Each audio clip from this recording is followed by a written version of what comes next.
happiness, more joy, more bliss.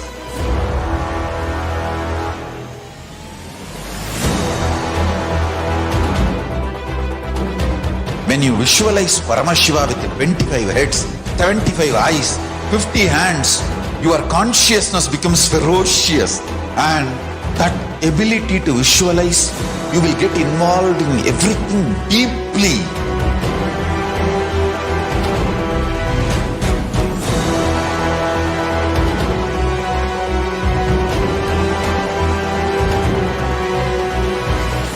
Involved people are the most delicious, most sweet, most beautiful, most juiciest beings of planet Earth.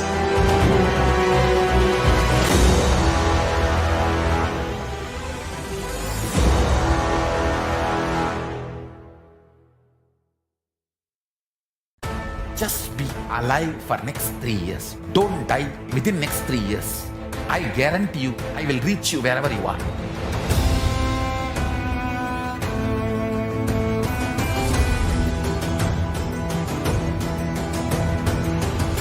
Be alive, somehow be alive for next 3 years. I will reach you wherever you are, whichever corner of the world you may be. I will reach you with enlightenment. It's my commitment to humanity.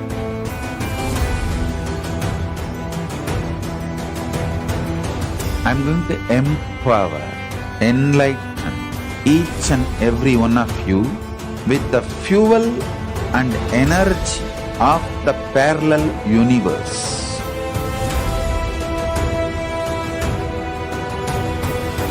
I'll infuse this intent. Nithyananda Paramashivam Kevalam Jnanamurtim Dvandvatitam Gagana Sadrisham Tattvamasya Dilaksham Ekam Nityam Vimalamachalam Sarvadhi Sakshi Bhutam Bhavatitam Trigunarahitam Sadgurum Tam Namami.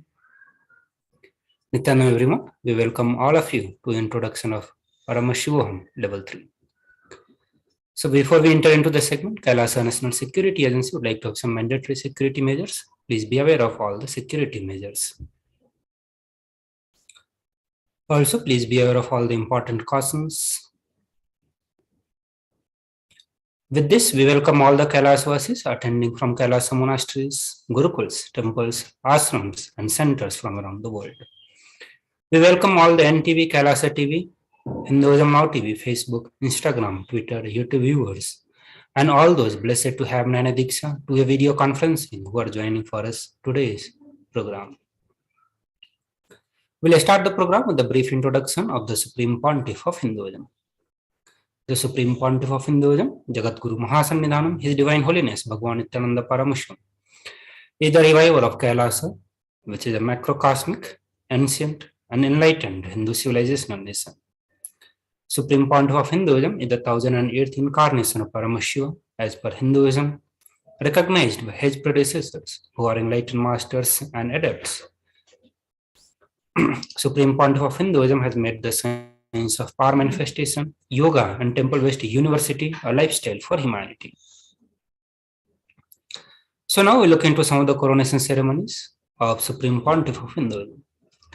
Before the year of 1981, Supreme Pontiff of Hinduism was identified as the 1008th incarnation of Paramashiva by the spiritual adepts and the enlightened masters of Hinduism.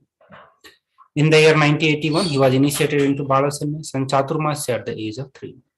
And in the year 88, he was coronated as the future Guru Mahasannidhanam of Tundai Mandala Adinam, the oldest monastic university. In the year 1994, he was appointed as the successor of Arunachala Sravanyapitham by the Guru Parampara. And in the year 1999, he founded the mission Nithyananda Sangha to revive KAILASAs internationally. Also in the year 1999, he was coronated as the successor of Kashi Sravanyapitham. In the year 2002, he founded Adi KAILASA Sravanyapitham. In the year 2004, he was declared as the successor of Bhagyanagra Sripura Sravanyapitham. In the year 2004, he was declared, in the same year, he was also declared as the incumbent emperor of Suryavamsa Surangi Samrajya of the Suryavamsa lineage. In the year 2007, he was declared as the Guru Mahasannidhanam of Adi Pallava Sarvanya Peetham. In the same year, he was also declared as the Mahamandaleswara of Mahanirvani Akhara. And in the coming year, 2012, he was coronated as the 293rd Guru Mahasannidhanam of Madurai Shyamala Peetha Sarvanya Peetham, which is the oldest Hindu papal estate and the monastic kingdom.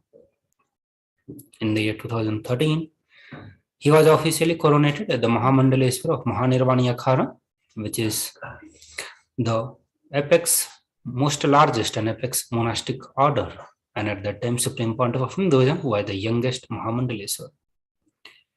In the same year, he was also declared as Acharya Mahamandaleswara of Atalakhara, which is the oldest monastic order in Hinduism, and he was declared as Acharya Mahamandaleswara by Acharya Mahamandaleswara Sukhdevanandaji, the then incumbent spiritual head. In the next year, he was coronated as the Guru Mahasannidhanam of Tanjavur Adinam. In the year 2014, he was coronated as the Guru Mahasannidhanam of Tiruvarur Adinam, Guru Mahasannidhanam of Vedaranyam Adinam, and the Guru Mahasannidhanam of Panchanadi Kulam. In the year 2015, he was coronated as the Guru Mahasannidhanam of Dharmamukti Sargapuram Adinam. In the same year, he was also coronated as the Guru Mahasannidhanam of Adipit Puladamat. In the year 2015, he was elected as the Supreme Pontiff of Hinduism by a congregation of over 1,000 spiritual leaders, Pontiffs of Hinduism. So now we'll look into the global initiatives taken by Supreme Pontiff of Hinduism to revive Sanatana Hindu Dharma all across the globe. So for last 28 years, Supreme Pontiff of Hinduism has been serving the humanity with the various initiatives like free vegetarian food, medical services, natural disaster relief, women empowerment initiatives, conflict resolutions, peace initiatives, sustainable Hindu practices, and all these are being conducted through the various international agencies and the bodies. Supreme Pontiff of Hinduism has also authored more than 300 books, 10,000 articles in 3 languages, English, Tamil, and Sanskrit, that has been translated into 50 languages with over 1,000 titles. Over 20 million copies of books and articles has been sold, read, and downloaded. He has also established the largest Hindu library with over 1 million books, 1 million palm leaf scriptures, and over 20 million digital books. He is also revered as the most prolific, most viewed guru in the digital world, read and watched by 1 billion plus followers in Hinduism. Over 10,000 hours of discourses, over 1 billion views on the social media. Supreme Pontiff of Hinduism is also respected as the commentator of all the scriptures, such as Upanishads, Bhagavad Gita, Shiva Sutras, Yoga Sutras, Ashtavakra Gita, Jnana Sutras, and others. Supreme Pontiff of Hinduism is honored as the leader of Hinduism, the most awarded, internationally recognized Hindu leader. He is acclaimed as one of the top influential living personality by Watkins' Mind, Body, Spirit magazine. The Sovereign Order of KAILASA, led by the Supreme Pontiff of Hinduism, Bhagwan Nithyananda Paramashivam, and Nithyananda Order of Monks, nuns, and Hindu diaspora are working for global peace and to give superconscious breakthrough to humanity. He is also the establisher of largest Hindu library in the world with the satellite campuses in 150 countries. Supreme Pontiff of Hinduism has established thousands of KAILASA Enlightenment ecosystem to revive the Enlightenment ecosystem, the science of enlightenment. Supreme Pontiff of Hinduism is the founder and reviver of over 100 Sarvanya Peethams. So this is a brief introduction of Supreme Pontiff of Hinduism and the various revival work taken by Supreme Pontiff of Hinduism for establishing the Enlightenment ecosystem all around the world. So now we'll be moving to the next segment, that is going to be introduction to science of power manifestation.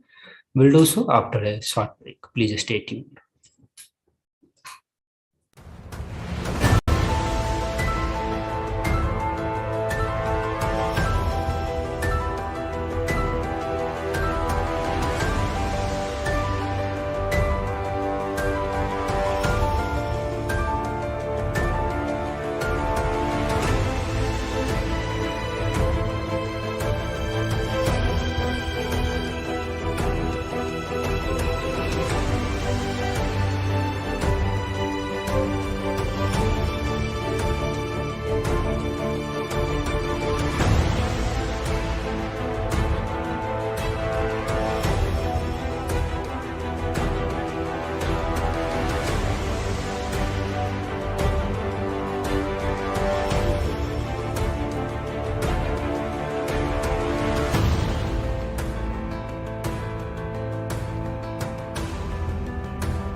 time itself is nothing but your decision to struggle with the same rut.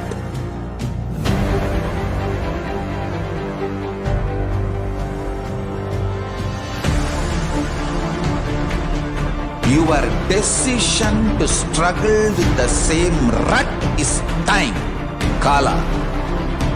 Your decision to swallow time is Kala Bhairava.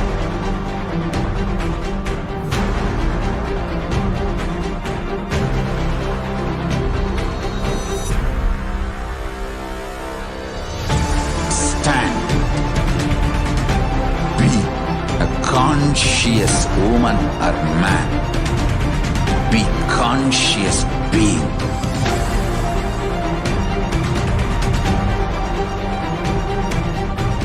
Shrink the time through conscious will persistence. Make the future into present by being ferocious with yourself.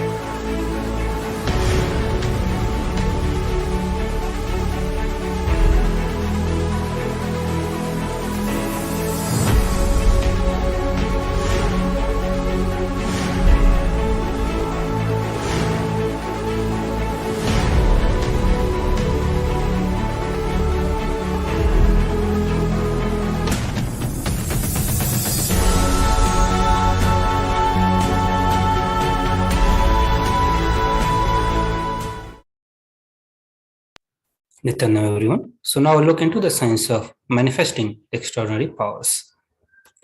So in the Vedagama, the source scriptures of Hinduism, Paramashiva reveals in elaborate detail that every human being is hardwired to manifest more than 463 powers through the third eye.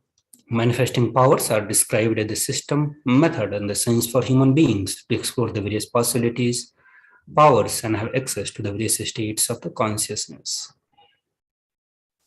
Paramashiva, who is the primordial divinity in Hinduism, the ultimate reality and cause, which is self-effulgent, Swayam Prakasha, all-pervading, unchanging, beyond time, space, form, and causality.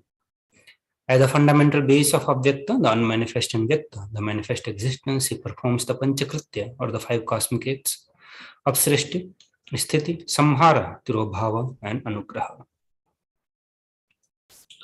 So how do we manifest these Shaktis? So every ultimate truth, the powerful cognizance, when mapped into our consciousness, it manifests as the possibility and power for that being.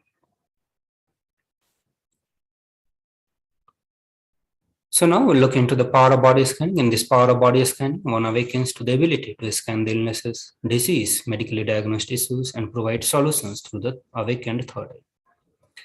The Shastra Pramana, where Bhagavan Paramashiva says, cognize deeply that from subtle to subtlest, constitute a principle of your whole body or of the whole universe, simultaneously consist of the essential reality. They are being absorbed in their source cause. By the experience of such restful awareness, one becomes complete from all the thoughts, and the ultimate universal divine power, Paradevi, Adi Shakti, is revealed, and the supreme power manifestation happens. The Apta Pramana, and this is the experiences of the Vedic rishis. Tirayar, who was a great Siddha and one of the prominent disciples of Agatya. One day a man suffering from the severe headache comes to Agatya for healing. Agatya uses the power of body scanning and identifies the root cause of the headache. He reveals that there is a small Tiray sitting in the person's brain. Agatya immediately instructs Tirayar, his disciple, to perform an open head surgery and remove the frog. After the surgery is completed successfully, the person is healed and cured of the headache. Thus again the name Tiraya. The Atma Pramana, and this is from the life of Supreme Pontiff of Hinduism. Supreme Pontiff of Hinduism shared this on 22nd December 2019, where he says, only when I had the multiple compound hand fracture, I was forced to go for surgery, and therefore for the medical checkups related to that. At that time, they detected heavy metal quantity in my different organs. It was revealed that I had been poisoned without our knowledge. I immediately used a diagnostic method instead of medical facilities to study the body conditions due to the poison. Through the body scanning, I found out what the problem imbalances had happened and where the balance has to be done. I used allopathy as a second opinion to verify my findings. So, the living incarnation of Paramashiva, Supreme Pontiff of Hinduism, embodied the most profound yogic states that surpass all bounds of time, space, and matter. The Supreme Pontiff of Hinduism is gifting this pure, great science of third eye awakening, along with many other spiritual sciences through the Diksha initiation. And the millions of people have been initiated by Supreme Pontiff of Hinduism and are experiencing the profound result of the extraordinary powers in everyday life. You can receive these initiations by attending the Paramashivoham program, which is starting from tomorrow. You can register for the program, kailasa.org/Paramashivoham.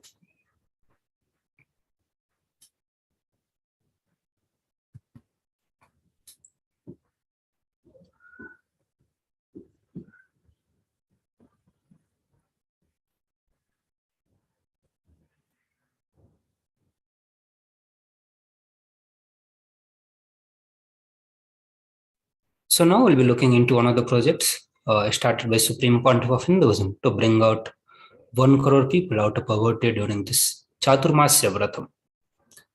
So we'll be sharing some of the facts related with the projects. So Supreme Pontiff of Hinduism shared that humanity as the modern society have already reached a state of technology and infrastructure to provide food, clothing, medical care for all the 8 billion people living on the planet Earth. But unfortunately, our decision makers have not reached the necessary conscious level to make the humanitarian decisions of providing the basic needs for all the 8 billion people. The survival need for all the 8 billion peoples doesn't depend on the availability of housing, food, but rather the conscious level of the decision makers. As humanity is capable enough and has been producing enough food, clothes, and medical care to fulfill the need of all the 8 billion people living on the planet Earth. But because of the lack of conscious level, our decision makers make certain decisions which is pushing a humanity into the poverty. Supreme Pontiff of Hinduism says that it is only the consciousness that we lack and nothing else. So now we'll also present some of the facts to tell you that how this actually justifies what Supreme Pontiff of Hinduism has been telling to all of us. So one side, humanity dumps tons of food in the West, in the oceans, as the West, in the oceans and the landfill, in order to maintain the steady prices. And on the other side, the millions of people die out of hunger. We'll be presenting the more detailed facts with respect to this. With respect to the medical equipment wastage, we continue to dump functioning medical equipment just for the new models. On the other side, the millions are dying without the access to the very basic medical equipments. Same way for the cloth wastage, we dump millions of tons of barely worn clothes into the ocean. On the other side, there are millions who are struggling for the basic clothing. Also, one side, humanity faces the lack of homes, shelters. And other side, we have millions of homes which are lying empty. So let us look at the food wastage into more deeper facts into that. So almost 1/3 of the food that is produced around the world goes into the wastage, and we have 35 million people who have the food poverty, means they do not have the access to even one meal a day.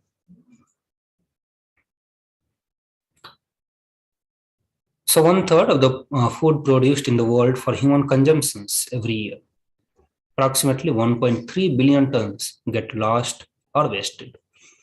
The food lost and waste amount to roughly $680 billion in industrialized countries and around $310 billion in the developing countries. So which is almost $1 trillion of the food get wasted. 155 million people in the 55 countries or the region faced the food crisis in the year 2021. Adding, the number has now increased to 265 million due to the COVID-19 pandemic. So even if just 1/4 of the food currently lost or wasted globally could be saved, it would be enough to feed 870 million hungry people in the world.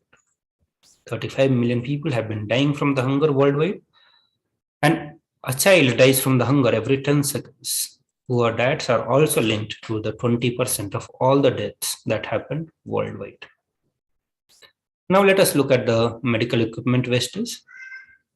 So almost 5.25 billion are discarded. The equipments are discarded, and there are almost 100 million people with no medical care. So US medical waste will attain almost $5.25 billion by 2027 among regulated and unregulated clinical waste. Around 80 to 85% can be reused. Also, unused supplies in the medical facilities are often discarded unnecessarily rather than stored for the later use, adding even more unnecessary garbage being carted away to the landfills. Reprocessing industry, saving 15 million pounds of medical waste from the landfill and reducing cost to hospital and surgical centers by over $544 million. The world's poorest countries are paying some of the highest drug prices, with everyday medicines costing up to 30 times more than in the rich nations. And this is also one of the main reasons of many people getting pushed into poverty. So half the world lacks the essential health services. 100 million is still pushed into extreme poverty because of the health expenses. Now let us look at the cloth wastages around the world. So almost 59,000 tons of the clothes get wasted, versus we have almost 1/8 of the whole population living into the poverty with respect to the cloth. So in this world, almost 100 billion garments are produced each year, with 33% going to the landfill. Every year, 59,000 tons of used and unsold clothing end up in the Chile from all over the world. Every 10 minutes, an estimated 6,000 kilos of the clothing and textiles are dumped in the landfills. 1 in the 8 children live without the basic clothes. 1 billion children worldwide are multidimensionally poor, who do not have access to the food, clothes, or the medical equipments. So almost 22,000 children die each day due to inhygiene around the world. Now looking into the vacant home and the shelters, almost 42 million vacant homes are there around the world, and we have almost 27% people living without the homes. So the world has millions of vacant homes. 42 million of its 426 million homes are vacant. Roughly 1 in the 10 homes in the advanced economies are empty. Japan has topped the list of the nations with the highest percentage of the vacant homes, with 13.6% of its dwelling not lived into. 1.3 million are in the Canada. So 27% increase in the homelessness is likely due to the economic impacts of COVID-19. More than 1/3 of the people facing homelessness services are women and the children. For the last 5 years, core homelessness has been rising year on year worldwide. Homeless people are over 9 times more likely to take their own life than the general population. 78% of homeless people report having a physical health conditions, 44% of them having mental health diagnosis, and 41% use drugs and alcohol to cope up with the mental health issues. So what KAILASA aim or plan to achieve through this KAILASA Isanya project? Supreme Pontiff of Hinduism says that raising the consciousness level in the world and bringing to the fore the real issues facing the world, and through a specialized process of recycling, facilitating the movement of good quality unwanted items from haves to the have-nots. This Chaturmasya alone, 1 crore people should practice samadhi to raise their consciousness, and 1 crore people should be pulled out of poverty. For donors, it is a great boon to provide those in the need, and for the world, recycling removes a lot of hazardous material from the nature, adding to a cleaner environment. For those in the need, millions of people around the world will be alive, raised out of poverty, hunger, and inadequate practices due to lack of medical facilities. It's a win-win situation for all the people who will be participating in this project. Also, KAILASA has a worldwide network, and for last 27 years, Sri KAILASA has built a network of the legal entities in 140 countries around the world, holding charity status in 118 of these countries. In many countries, Sri KAILASA entities are registered distributors as well, meaning we can manage the entire process end to end. Sri KAILASA will make full use of this network to collect clothing, medical equipments, food materials from the developed nations, transport them, distribute it to the countries and region in the need, with all the transportations and distributions expenses sponsored by the Sri KAILASA. You can discover more about this process by visiting our official website gov.srikailasa.org/ishanya. So here you can find the complete process and also apply for becoming part of this project. So with this, we'll be moving to the next segment after a short break. I request all the viewers to stay tuned for the more information.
Time itself is nothing but your decision to struggle with the same rut.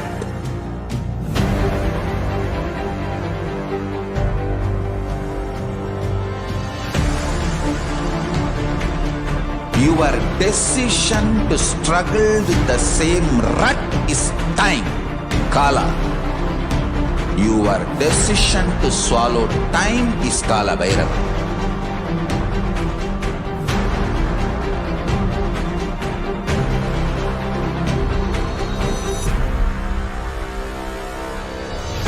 Stand.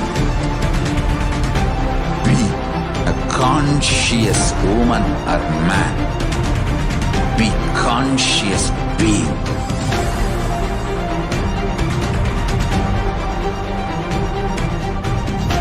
Shrink the time through conscious will persistence. Make the future into present by being ferocious with yourself.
Your consciousness has power at this moment to swallow, digest, clean up all negativity and all toxins.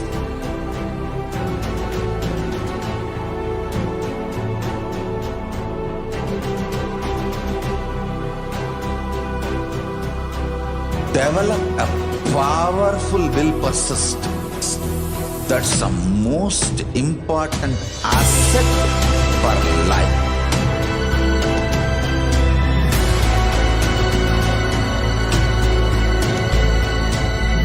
I am not giving you some life positive blah blah. I am giving you the facts of life. I am triggering your consciousness.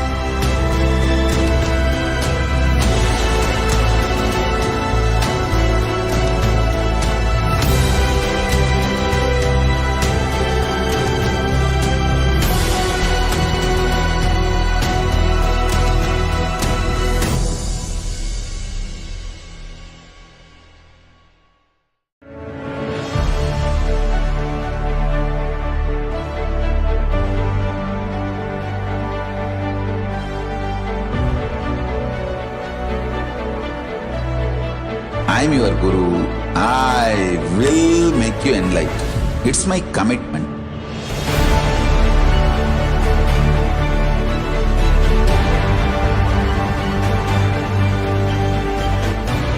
Till you become Paramashiva, I won't rest. Don't worry at all.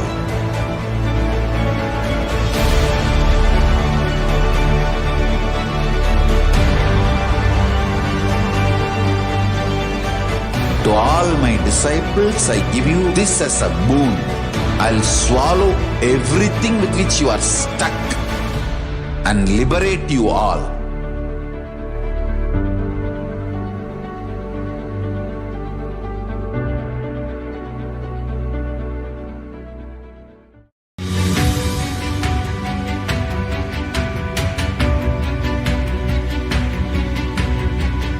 The moment you decide, your consciousness is the supreme identity you have.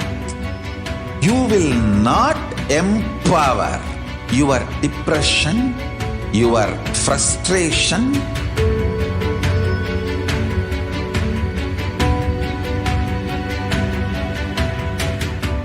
deal your problems, whether it is simple headache or depression, or the worst suicidal patterns, or life negativity, only through consciousness. Don't go for any other solution.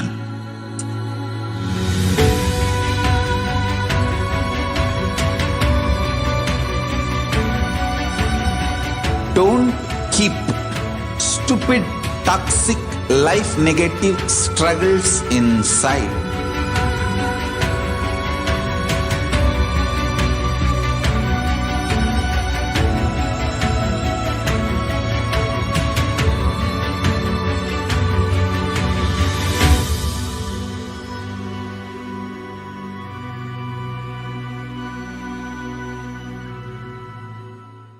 Greater signs of life can be realized with a greater ability to visualize.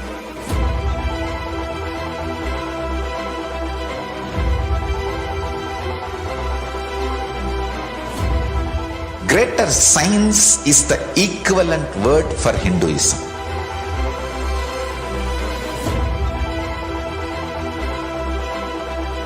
When you understand the greater science of life, greater courage, more possibility, more fearlessness, more joy, more bliss.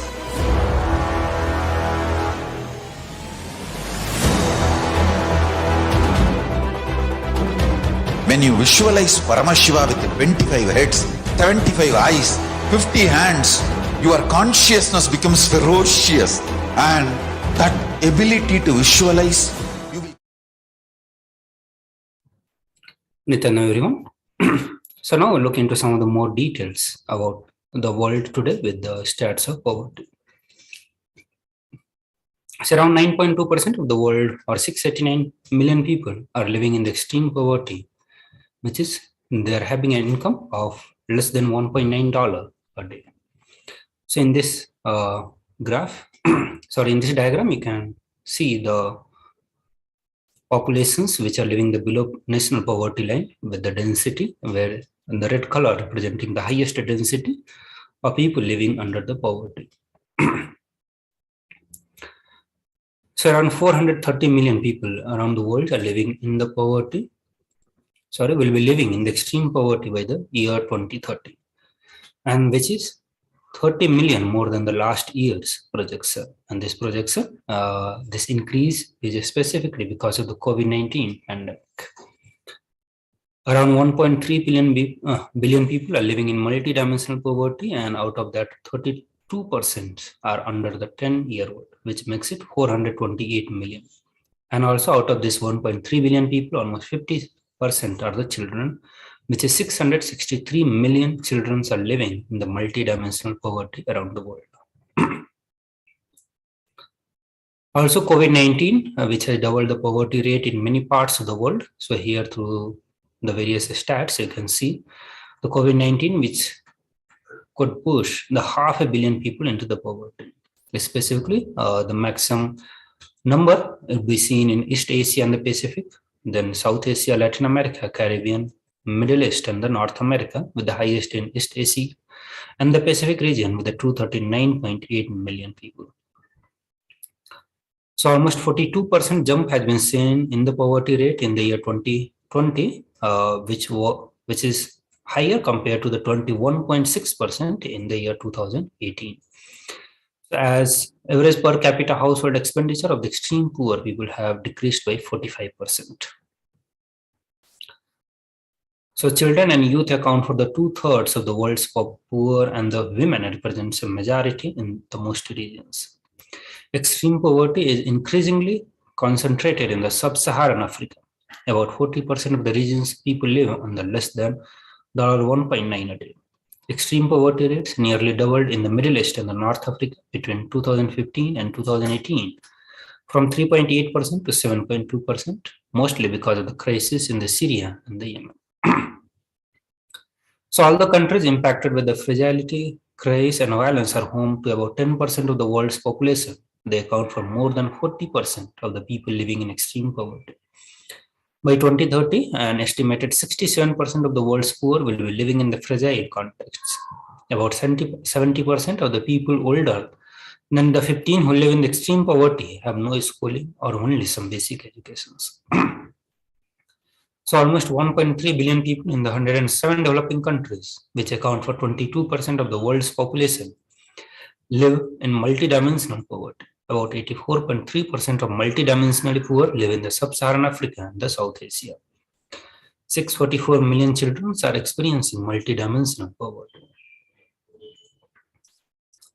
So COVID-19 pandemic has threatened to reverse the years of progress in the fight against global poverty and income inequalities, and it jeopardizes the future generations of the children. COVID-19 has drove an additional 97 million people into extreme poverty in year 2020. And this is according to the World Bank estimates. More than a year into the pandemic, the World Bank stresses that there is still much we do not know concerning its impact on the global poverty in the year 2022.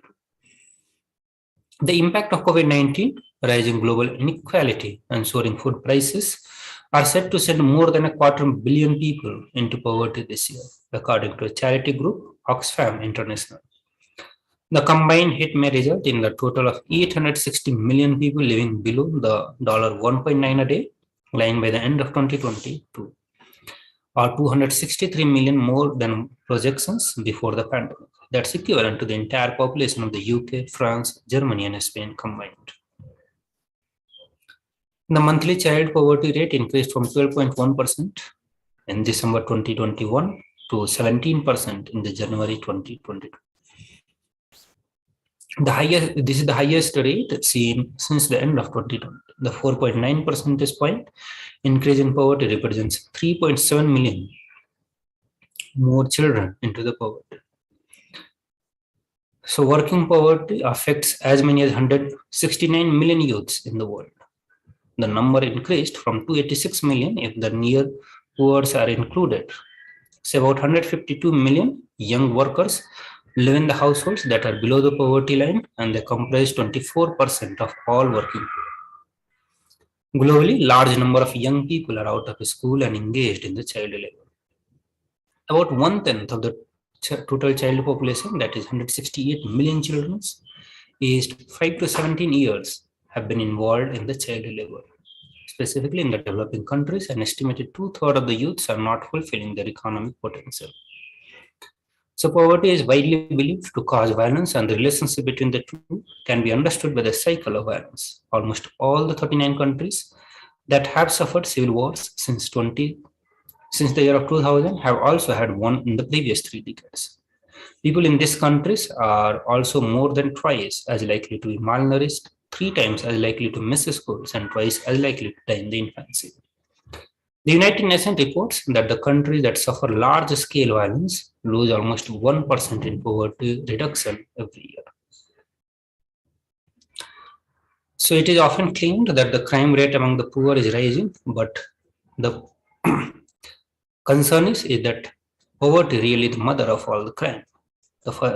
So we'll be looking into some of the data. The first and foremost, it is quite apparent that many poor people become criminal because they have nothing to lose. So they don't think about the consequences of their offenses. There are many poor people all over the world who have nothing to eat. The only way to get some food is shoplifting. In addition, the crime rate in the poor country is normally high.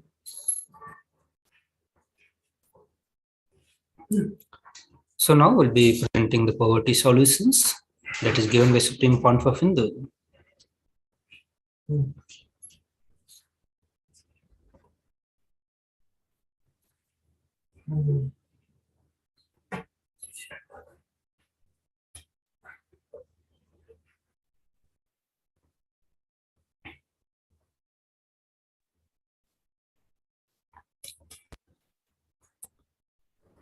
So we're presenting some of the concepts given by Supreme Pontiff of Hinduism to build the wealth consciousness in all of us to attract the wealth and abundance in our life.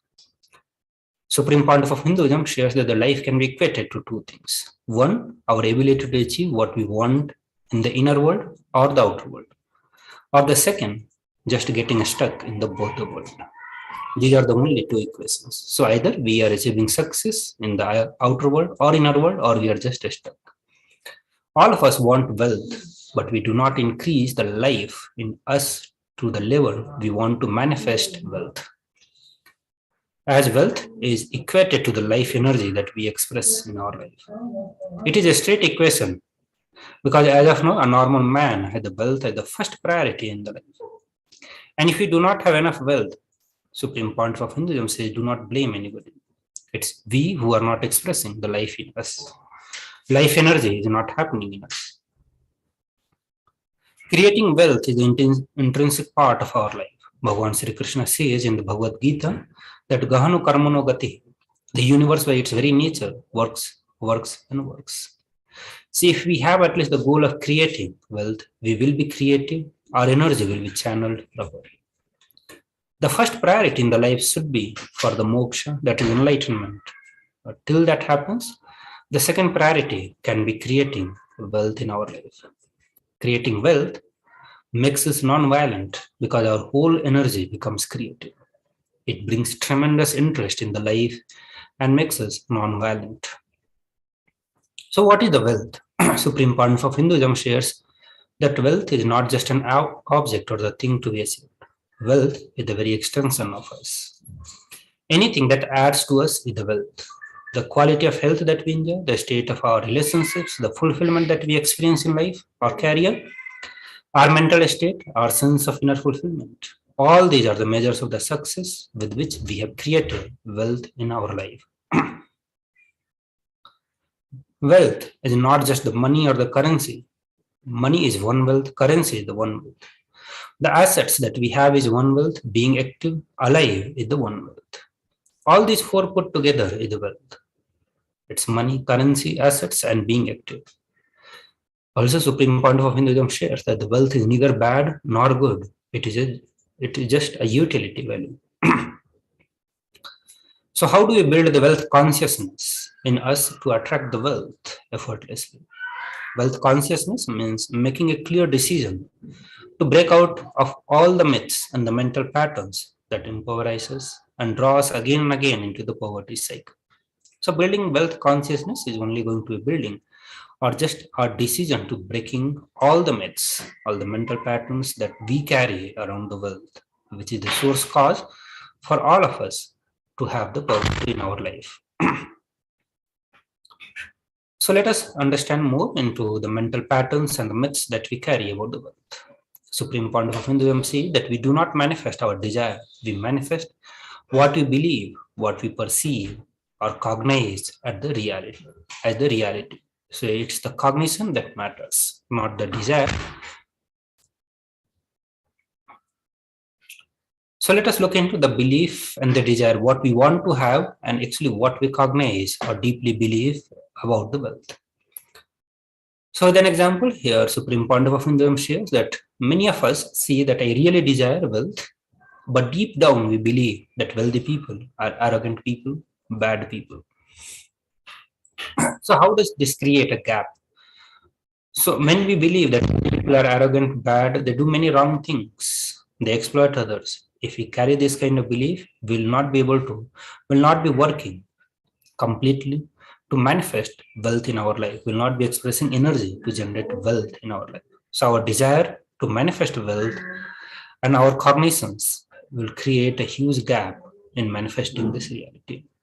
So let us look at some of the beliefs that we carry about the wealth. So these are the common beliefs, but many of us may have some different belief or the superstitions that we carry about the wealth.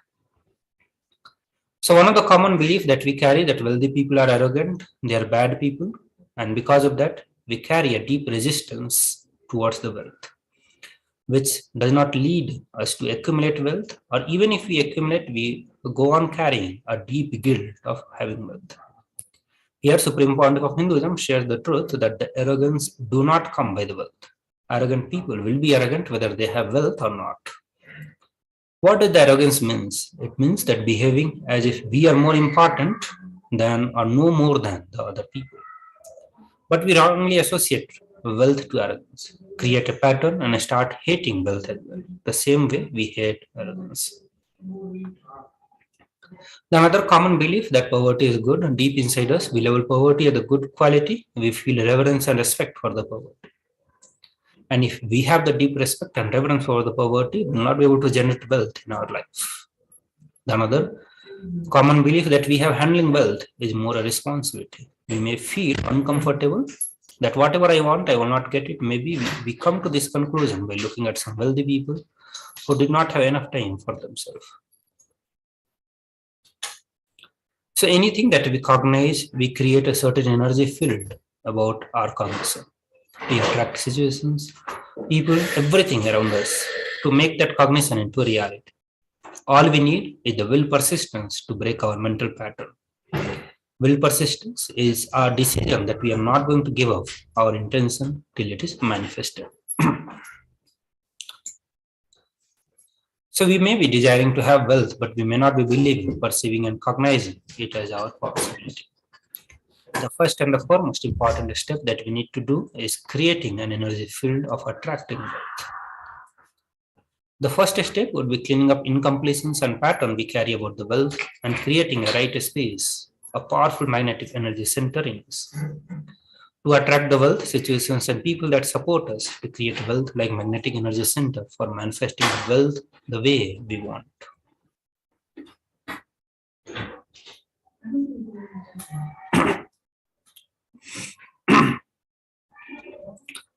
So we'll share the completion process given by Supreme Pontiff of Hinduism, which is a very powerful technique to bring completion with all the mental patterns and the myths that we carry.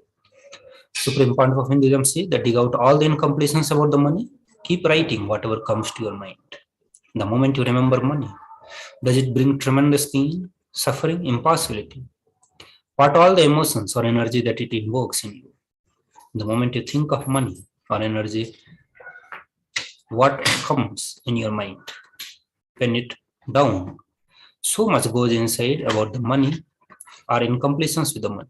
So spend few minutes and dig out all the incompletions, belief, mental patterns, perceptions, cognitions we have about the money. So the moment you think of money, whatever you feel and think, either as money is difficult, money is impossible, money is unless you cheat, you cannot get money. Even if you cheat somebody, somebody else will cheat you. So dig out, give a few minutes to all of you and dig out all the incompletions that you carry about the wealth. Once you are done with that, the second step is to find out the incidents or the time when this inadequate cognitions started forming in you. Understand each of the cognitions or the belief that we carry about the wealth would have started at some point of time in our life. We need to find those incidents which caused this belief in our life. Once we are done with that, then we start to relive and relive. So we'll complete with all those completions, go back to the same age when the incident happened, when the belief started building in you, relive it as intensely as possible. And once you relive it, you will be able to relieve yourself from those incidents.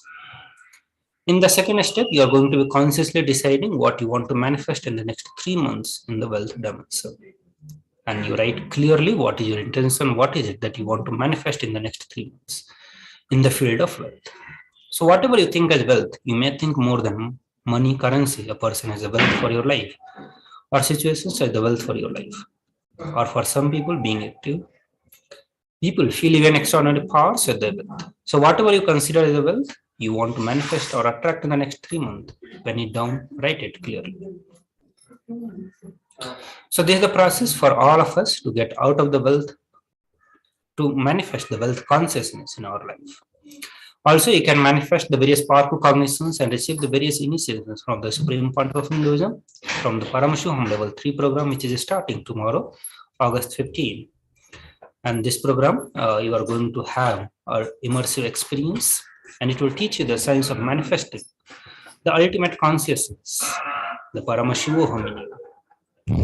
And also you'll be experiencing the deeper experiences of 25 states of consciousness, vertical time zone, and the power manifestations. So this program is starting from tomorrow. You can register for this program on kailasa.org/Paramashivoham. So once you register for it, you will also be guided for various other informations are needed to attend the program, or if you are facing any of the obstacle to manifest for this program, you will be guided through the various completion process, and you'll be able to manifest this program for yourself. So with this, we come to the end of this program on Introduction to Paramashivam Level 3. Now we're moving to the live satsang by the Supreme Pontiff of Hinduism, and we request all the viewers to please sit straight and get ready to receive the darshan, the live darshan of Supreme Pontiff of Hinduism.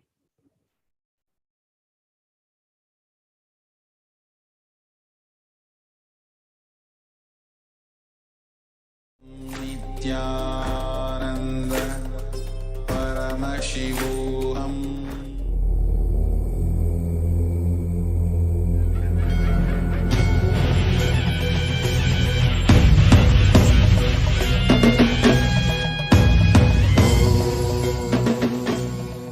Om Nithyanandeshwara Paramashivasamarambam Nithyanandeshwari Paramashivashaktimadhyamam Asmadacharya Paryantam Vande Guru Paramparam.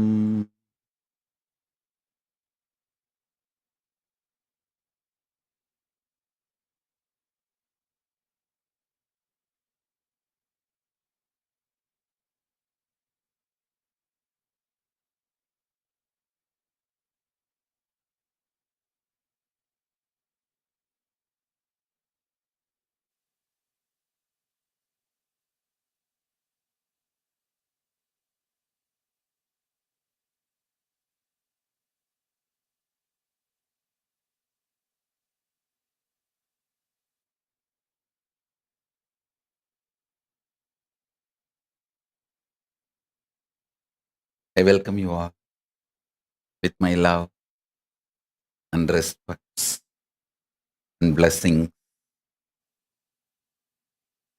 I welcome all the devotees, disciples, Samajis, Satsangis, Srimahans, Mahants, Tanedar, Kotari, visitors, viewers, everyone sitting with us all over the world. I welcome all of you with my love and respects and blessings.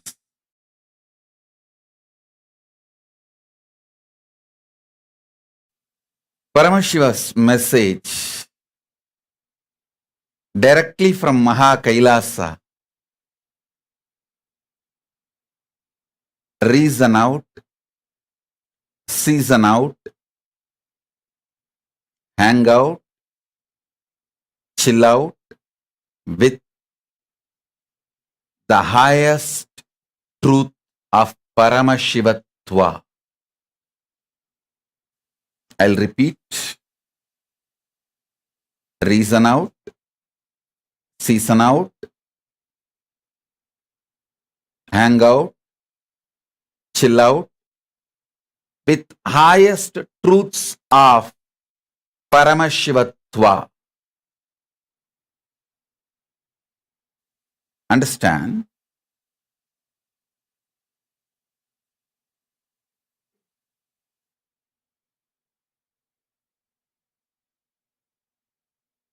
Truths of Paramashivatva. All the constitutional rights given to each soul by the cosmos is the highest truths of Paramashivatva. See, like each country guarantees some rights by their constitution to their citizens, cosmos guarantees certain rights to all the beings,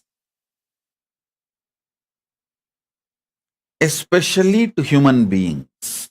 So understand,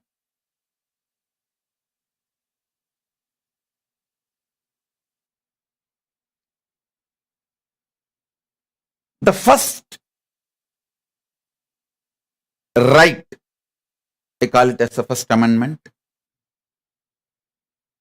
The first right cosmos gives you is to think, feel, experience, and live as Paramashiva, and to be treated by everyone around you, everything around you as Paramashiva. Listen, not only you have the right to think, feel, exist, experience, live as Paramashiva, you have the right, everything around you, not only human beings, even the nature around you, should treat you as a Paramashiva, and you have a right. Please understand, these are the fundamental rights guaranteed by the cosmic constitution to every being, especially to human beings, because the human beings are hardwired for these greatest truths. Reason out. When I say reason out, I mean continuously using your logic, rationality. See, power to rationalize, ability to logically analyze, ability to internalize, the power of Sankhya, the right reasoning, the right way of reasoning is the unique gift given to all human beings. Understand?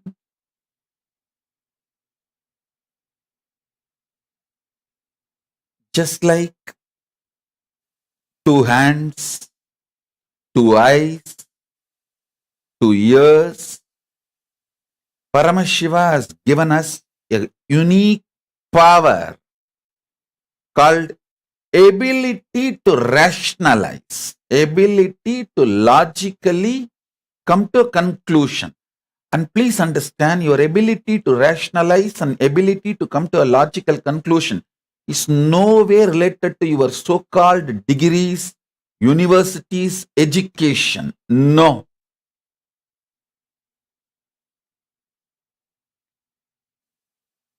Ability to logically come to conclusion, ability to rationalize comes through involvement. It is simple involvement. Please understand. If you develop the ability to rationalize, logically come to conclusion, reason out through involvement, that becomes a powerful tool for your pratyaksha pramana. In Hindu tradition, there are various pramanas, the various levels of developing your being for enlightenment. In Shat Darshanas, various pramanas are described. Understand? Purvamimamsa by Jaimini, Uttaramimamsa by Vyasa, Nyaya by Gautama, Vaiseshika by Ganata, Padanjala by Yoga Sutras by Patanjali. The various darshanas, it's actually 6. Nyaya, Vaiseshika, Yoga, Sankhya, Uttaramimamsa, Purvamimamsa. Purvamimamsa is by Jaimini. Jaimini is the father of Purvamimamsa Tattva, and Vyasa is the father of Uttaramimamsa Tattva, and Kapila is the father of the Sankhya Tattva. Gautama is the father of Nyaya Tattva. Patanjali is the father of Yoga Tattva. And Ganada is the father of Vaiseshika Tattva. This Shat Darshana Tattvas, please understand.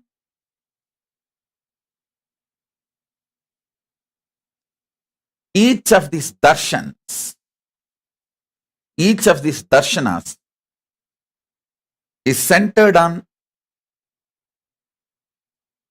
certain kind of reasoning out. The right reasoning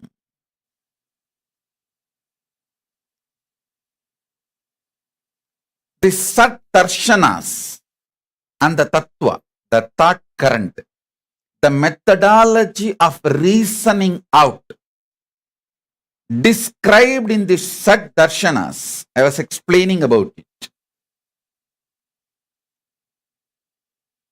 Sankhya by Kapila, Yoga by Patanjali, Nyaya by Gautama, Vaiseshika by Ganata, Purvamimamsa by Jaimini, Uttaramimamsa by Vyasa. This Sat Darshanas teaches a very powerful method, way of thinking, logical reasoning. I tell you, developing logical reasoning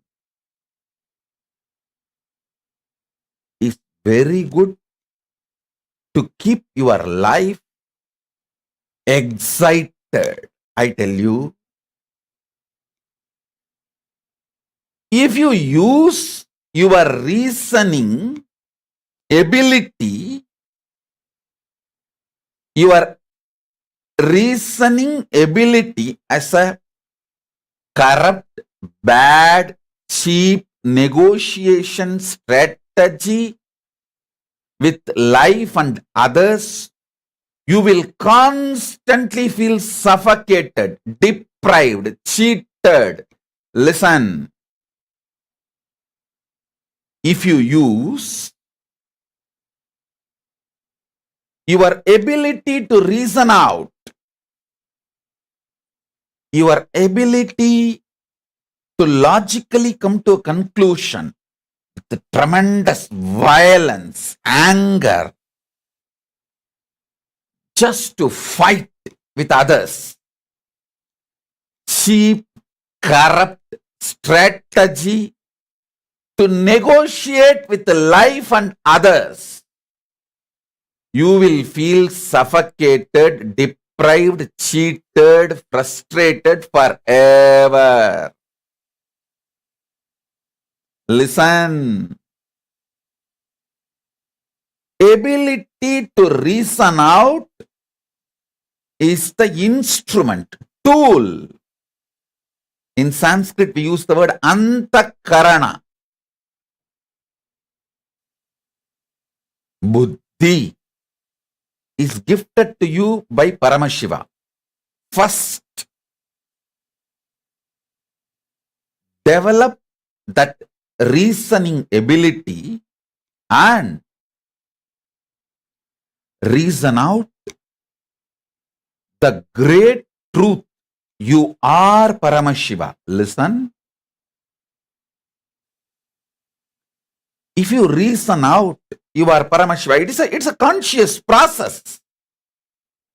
You can't just say, oh, I believe I am Paramashiva, so let me immediately manifest it. Understand? Your belief will become solidified cognition if you start reasoning out. Reasoning out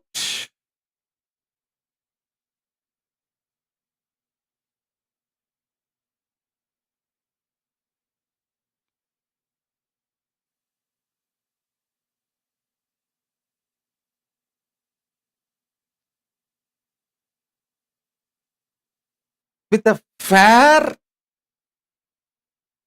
reasoning out. I am not even saying you should look at the whole life with the eyes of the fairy tale, with the la la land, with the idea of the oasis. No, I am not even giving you some impossible, impractical cognitions. No. Reason out reasonably. Do not use your ability to reason constantly to negotiate with others and life. Don't use your logic, your ability to reason out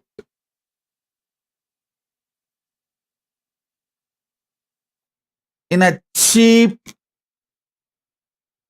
cunning strategy method, a strategizing tool to negotiate with life, with others, with the world. A small story. My friend and his wife stayed in a hotel, got a bill for $90. He screamed, for what? $90. The desk clerk said, for room and board, sir. My friend said, room and board? We did not eat here. The clerk said, it was here for you. If you did not get it, it's your fault. If you did not eat it, it's your fault. My friend said, you take $40 and I am charging you $50 for fooling around with my wife. The clerk said, I never touched your wife. I have not even spoken to your wife. My friend said, it was there for you. If you did not take it, it's your fault.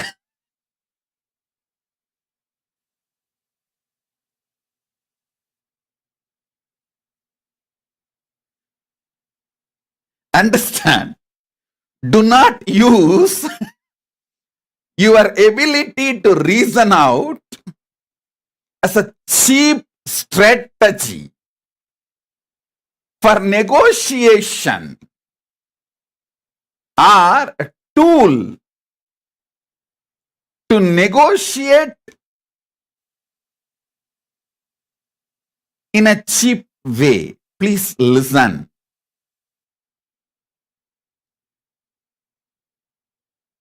Some of the Nitya Satsangis who attend regularly Satsangs may be wondering after a long time a small story from Swamiji. Listen. Actually, in Savigalpa Samadhi, I was seeing the Kailasa visually. See, in Nirvigalpa Samadhi, there is no two. There is no seen and the seer. It's all one, pure consciousness. But in the next, the Savigalpa Samadhi, the vision is seen. Inside me only, a part of me is Paramashiva, part of me is Ganapati, part of me is Paramashiva Shakti, part of me is Subramanya, part of me is Kailasa. Like a inside me, the whole thing is seen. In Savigalpa Samadhi,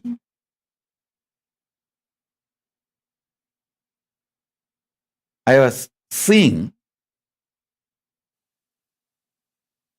Paramashiva was giving the great truths, the teachings. Suddenly, he said something. I still can see what he said, but I'm not able to map it to human language. Something like one Chana, he uttered something. The whole Kailasa was laughing. Paramashiva was laughing and Devi was laughing. Everyone was laughing. Whole Kailasa was laughing, roaring and laughing.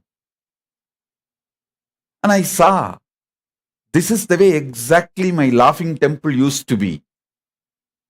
When I started giving my satsangs and classes in Adi Kailasa. And of course, I know it's again going to restart in this upgraded new beginning. I have lots of stories for you guys. Now, listen.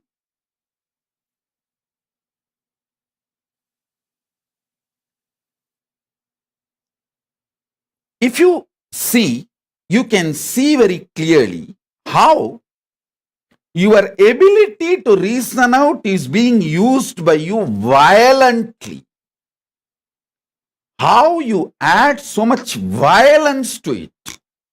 It is like if you get a knife in your hand and if you have a violence inside and knife in your hand, how you will act.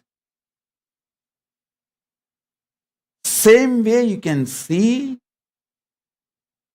your ability to reason out is being used by you with so much violence. Listen, all frustration, all feeling suffocated, all feeling exploited is nothing but you using your ability to reason out with violence.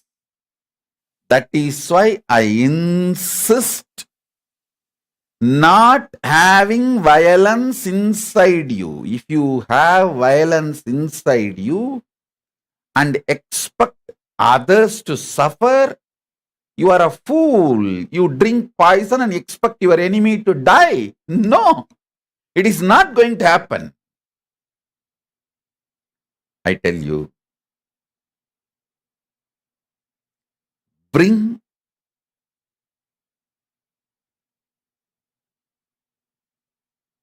absolute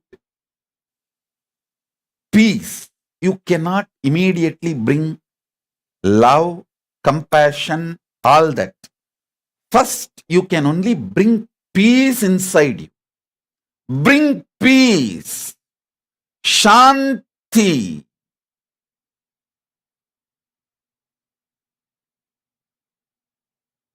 You will see your ability to reason out, your ability to come to logical conclusion will be used by you properly. Listen.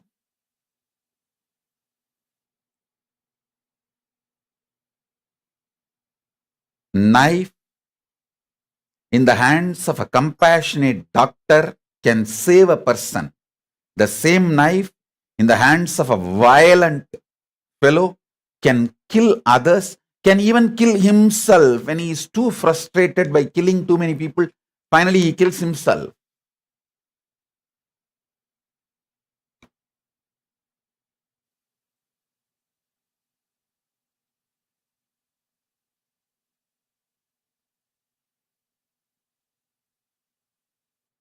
The ability to reason out, that ability is sacred, because every day you go on reasoning out about yourself, about your life, about your past, about your future.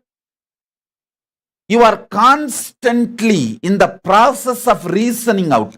That reasoning out is one of the powerful tools. Whether you want it or not, just like your breathing, reasoning out is part of your being, the core being. Reasoning out is verily part of you, just like your breathing. Manomaya kosa, constant reasoning out, is verily part of you, like pranamaya kosa, constantly breathing. Just like breathing is part of you, and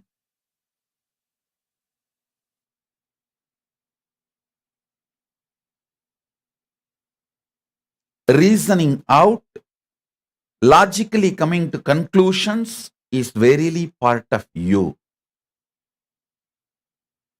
All I am trying to tell you is, I am not asking you to approach life with so-called positivity, love, compassion. I tell you, love, compassion, positivity, everything cannot be generated. Only peace can be generated. Only peace can be achieved. From peace, all this manifests. From peace, in your inner peace, shanti, paramashantatva, love, compassion, everything starts manifesting. Whether prayer or meditation, love, compassion, even powerful cognition, it all manifest from your Shantatva, Paramashantatva. Work on Paramashantatva. Listen again and again, I am repeating. You trying to build love, you may build a loving character, but love itself can't be built. You can build kind of a skin deep love. If you are not peaceful inside, your love will not be permanent. So first things first. First things first. First thing you can achieve for real is peace. Work for your peace by unclutching. Unclutching is the most sublime, subtle, powerful way of reasoning out. Most powerful, subtle way of coming to logical conclusions is unclutching. I tell you, in the beginning, unclutching may look like you are pushing your whole reasoning away.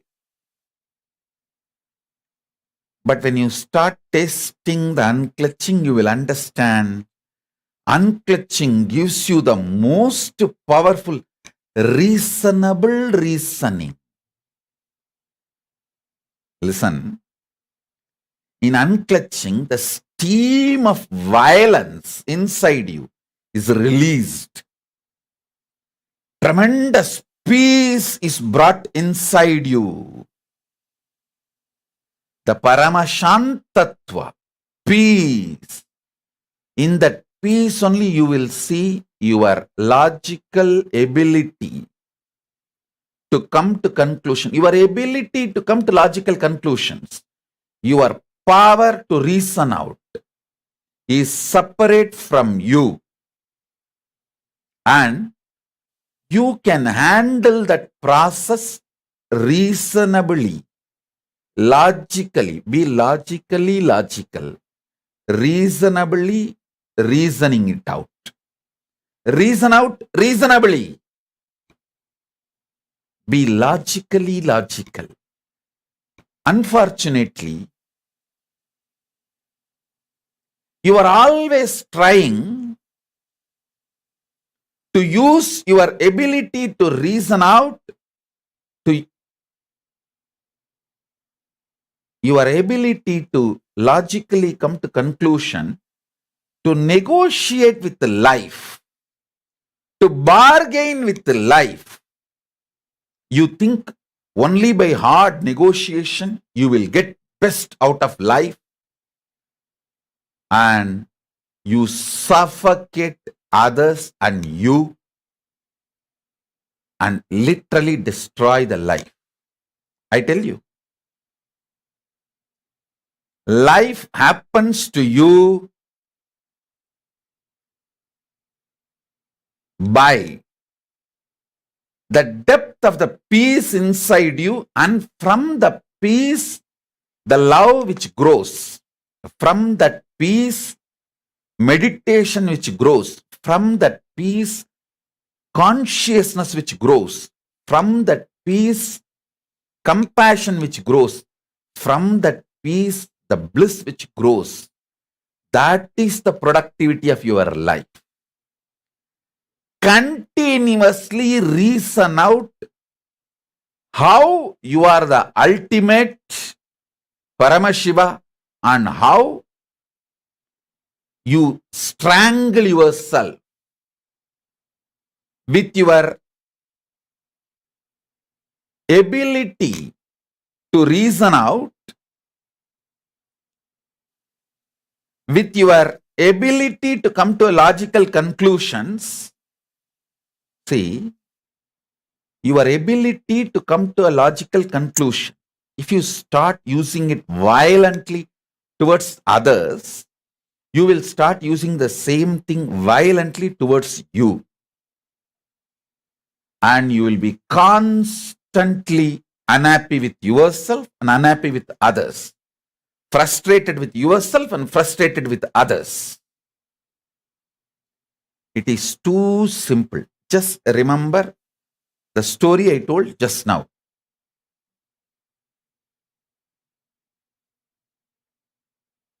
The desk clerk asks money for the breakfast, the food you did not eat. Then immediately you try to ask the money from him for the acts he did not do. Listen, it may be like a joke, but look in how many times you are playing this crucial, I should say that, this cruel joke in many crucial moments of your life with you and with others. Just sit and pen down 5 moments. Listen, today try to do this.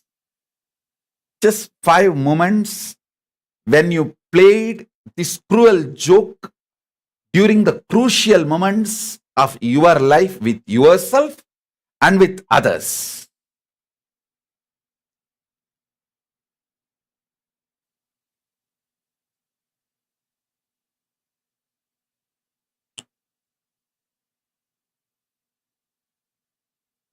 I'll tell you a very simple way how my reasoning out functions in a very simple way. I'll give you one simple example.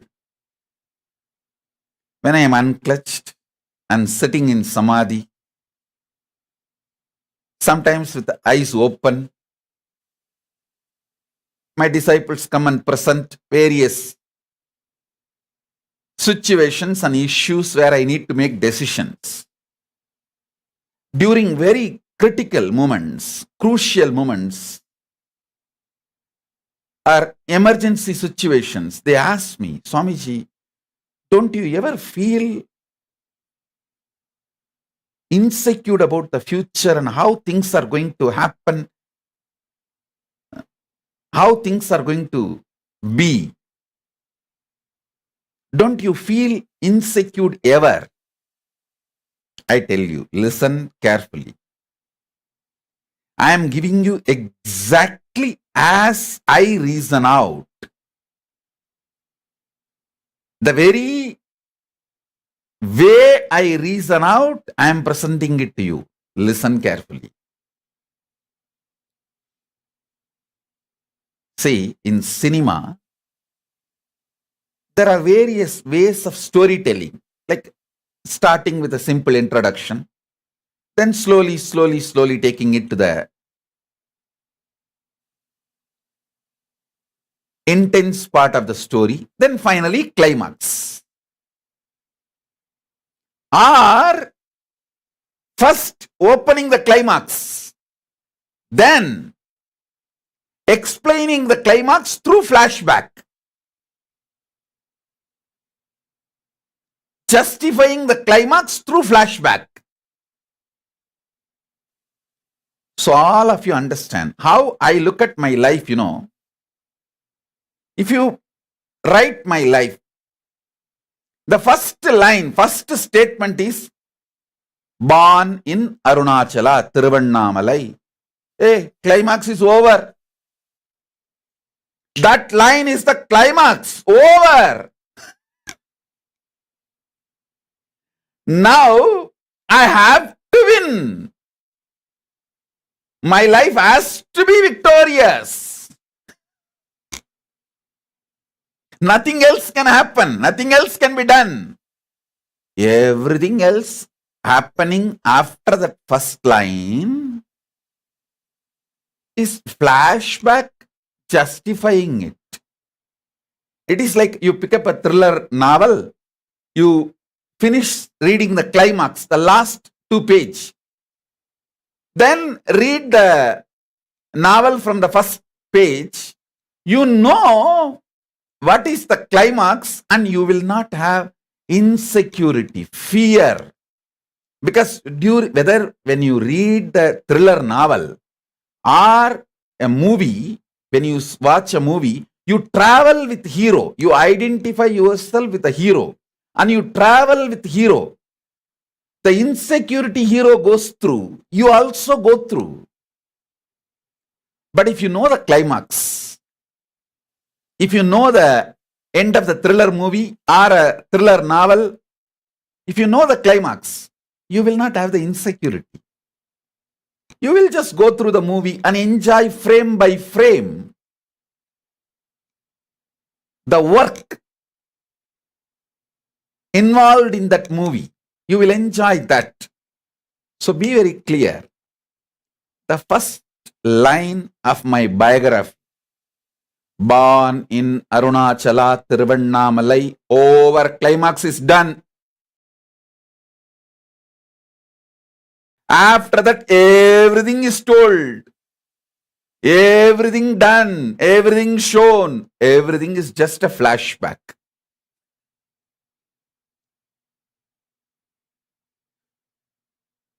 After that one line, is born in Tiruvannamalai. அதுக்கப்புறம் என்னடா சொல்லுவீங்க என்ன பத்தி?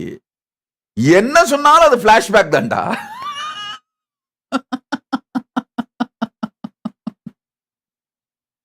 Say in any field, for people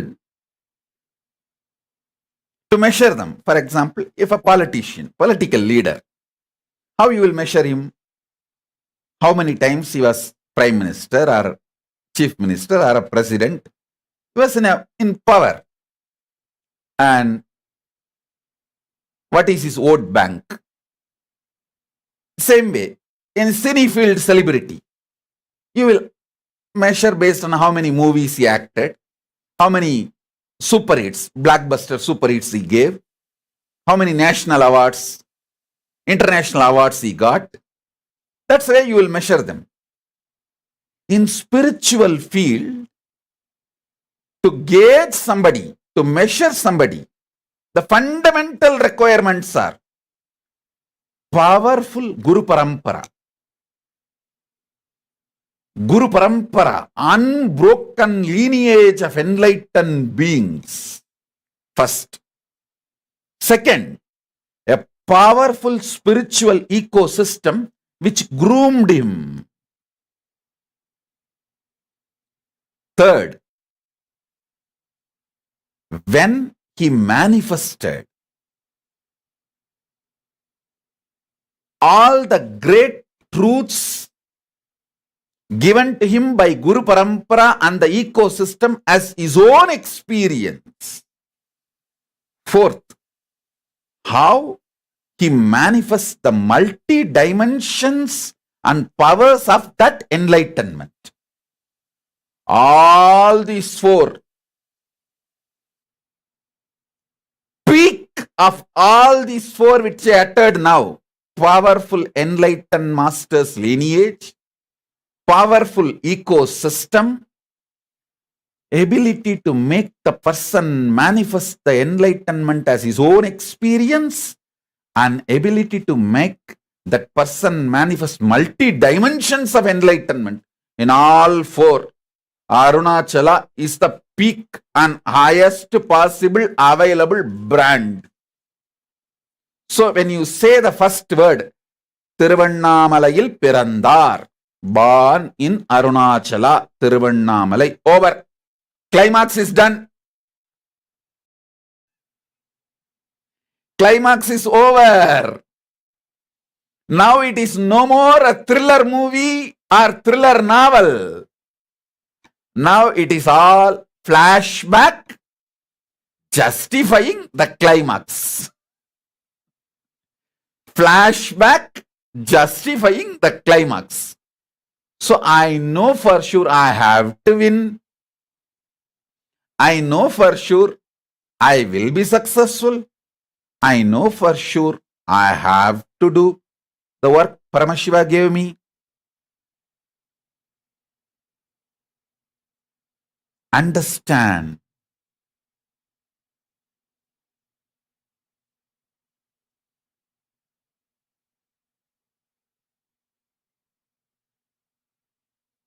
The logic, the way I reason out my existence consciously, I opened it up. Don't try to tell it is positive thinking. No.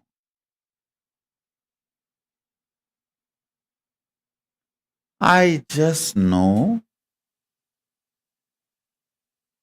a simple, reasonable way of reasoning out the ultimate truths. You may try to give a different name, confidence, bhakti, is trust on Arunachala, all whatever names you want to give, whatever brandings you want to do. I tell you,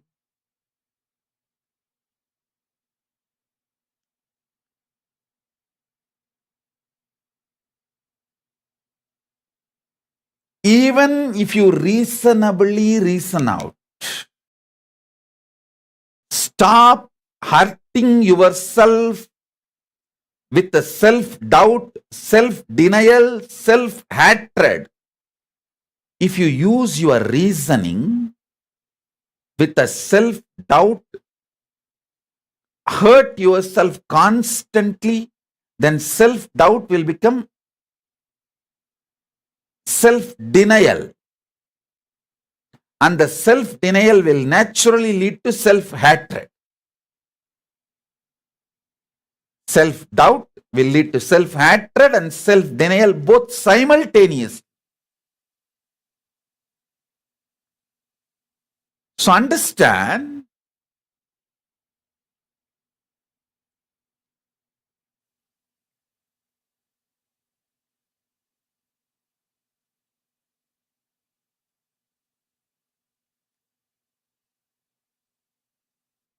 reasoning out reasonably will make you naturally peaceful, blissful, loving, caring, compassionate, absolutely life positive without even you thinking you are life positive. See, if you think you are beautiful, your beauty is ugly. Over. If you don't even think you are beautiful, others think you are beautiful. That is the most beautiful thing. You should not think you are beautiful. Others should think you are beautiful. Same way, people who live around you should think you are life positive. You should not even think you are life positive. That is the real life positivity. People around you should feel, oh God, I know him for so many years. What kind of a stamina and life positivity he is carrying? This happens when you start logically logical, reasonably reasoning out.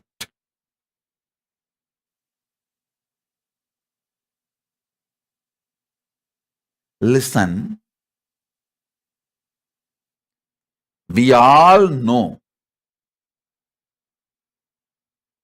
the meaning of the words uttered.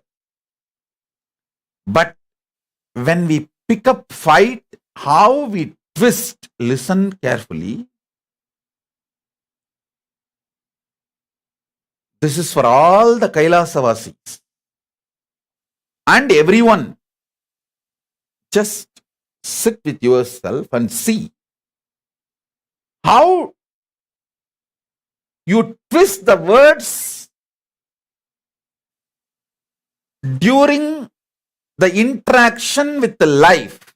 One more story. I have one more story. Miss D'Angelo was a none too bright girl. Listen, you should enjoy every line of the story. Miss D'Angelo was a none too bright girl who had moved to Hollywood with the dreams of becoming a star. She did not find fame or glory, but she did encounter plenty of men willing to enjoy her plentiful charms, and eventually she found herself named in a divorce case. When it was her turn on the stand, the prosecutor came forward. Miss D'Angelo, the wife of the defendant. Listen, Miss D'Angelo, the wife of the defendant, has identified you as the other woman in her husband's life. Now, do you admit that you went to the Price Right motel with this Mr. Evans? Well, yes, acknowledged Miss D'Angelo with a sniff, but I could not help it. Could not help it? Asked the lawyer derisively. How is that? She replied, Mr. Evans deceived me. Lawyer asked, exactly what do you mean? She replies, see, when we signed in,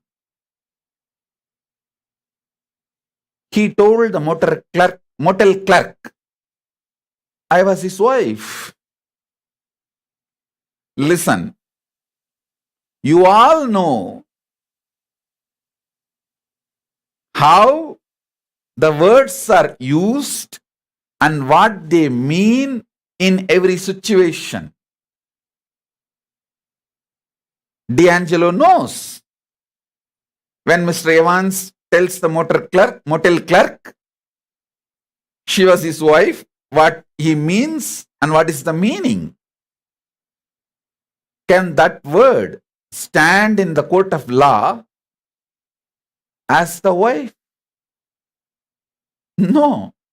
And she knows Evans does not mean what he says. Many times, knowing with your reasoning logic, this is not going to be the case the way people present things in front of you. You jump into the action due to your stress. Listen. Now I am giving you one of the very powerful cognition. Many time in the life, keeping quiet is the powerful strategy. Powerful Brahmastra. Because many time, you can't keep quiet. You can't silence your restlessness to be productive or the squeeze the juice, maximum juice out of life. See, this one life theory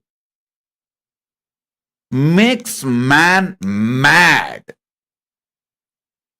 He has to squeeze maximum out of life this 100 years. So what he does? He programs himself, go on to do. Many times, because you can't keep quiet, you do something and end up in a mess. To repair that mess, you may have to spend some time years or even life. Many times, just because you can't keep quiet, your restlessness inside, either the violence, wrong logic of feeling exploited, or the wrong logic you have to squeeze the life and take the maximum juice out of life. You do actions, you take decisions actually to be maximum productive. You do things in your agitation, but you land up in making mess, different chaos. You create so much of mess in your life. To clean up that mess, you may be spending 5 years, 10 years. Sometimes in those moments, if you kill somebody, you literally pay your whole life to repair it. I tell you,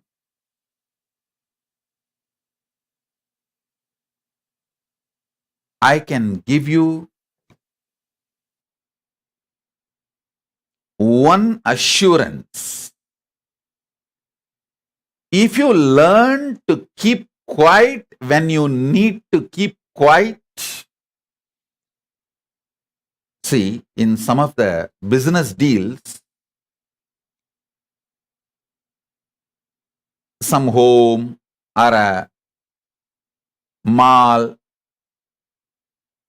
when a owner sells, he says, if you are the buyer, if the buyer is going to sell after a few years, first right should be given to the same guy. He will say that right to the first right to buy. You should first ask me. If I say I am not able to buy, I don't want, then you can give it to others.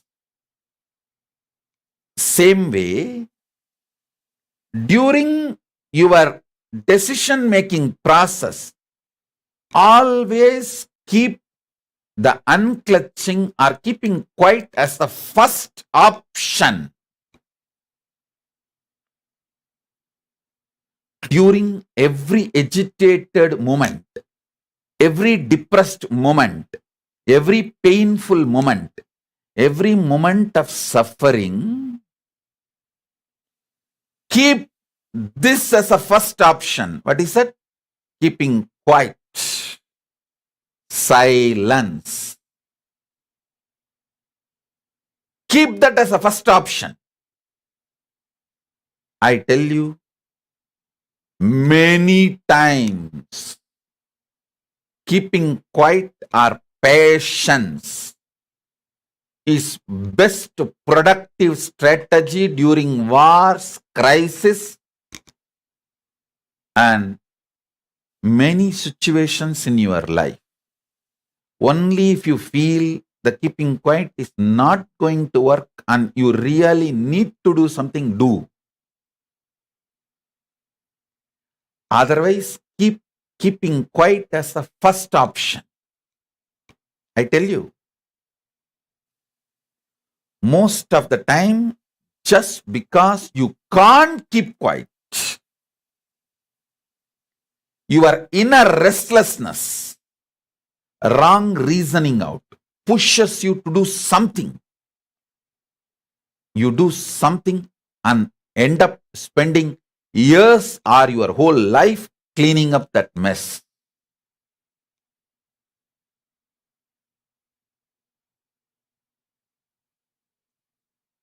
Cleaning up for that mess.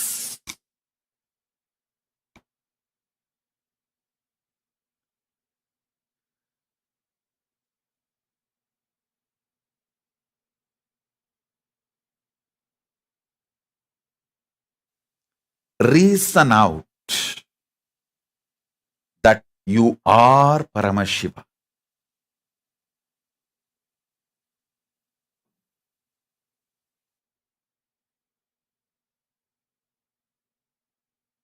next truth. Season out with the truth you are Paramashiva. Season out means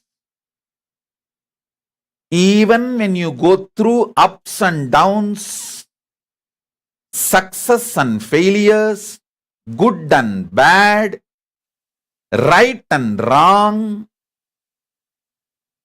even when you consider your life is becoming mess, continuously you are collapsing and life is falling apart, even during those seasons,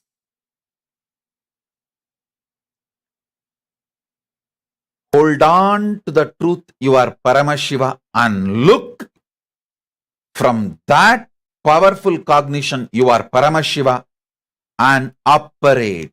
Listen, in the West, 4 seasons.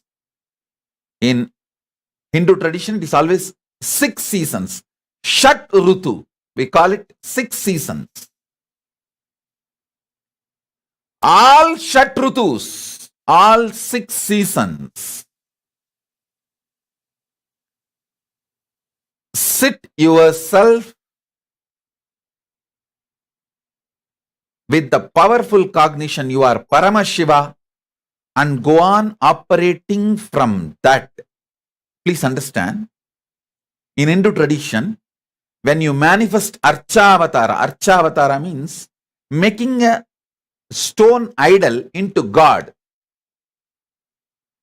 When that process is done, it's a very beautiful process. The Acharya who does Prana Pratishta, he will initiate the deity with the Bija mantra of the deity. For example, if it is a Shivalinga, that Bija mantra, Om Om Shivaya Namaha, there's a Bija mantra. He will initiate the deity into the Bija mantra and leave the deity in the open air for all 6 seasons.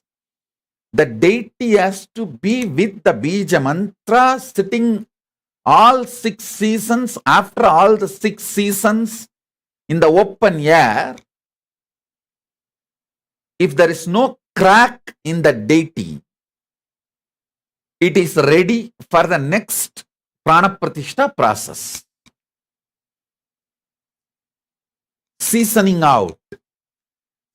Even the stone is seasoned out with the great truth to become God. Same way for you. If you sit with the truth and season out yourself, you will become Nijavatara. This is the science of God making. Listen, Hinduism has this unique tradition of science of God making, making the God enter into a deity as Archavatara or enter into a human being as Nijavatara. Not even human being, it can enter even into any being. So understand,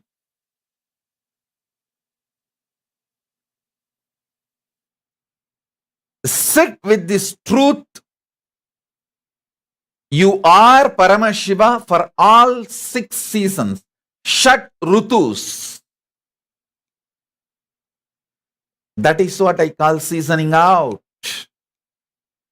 When I say Shat Rutus, all 6 seasons, not just summer, winter, I mean inner seasons. Peak joy, worst suffering.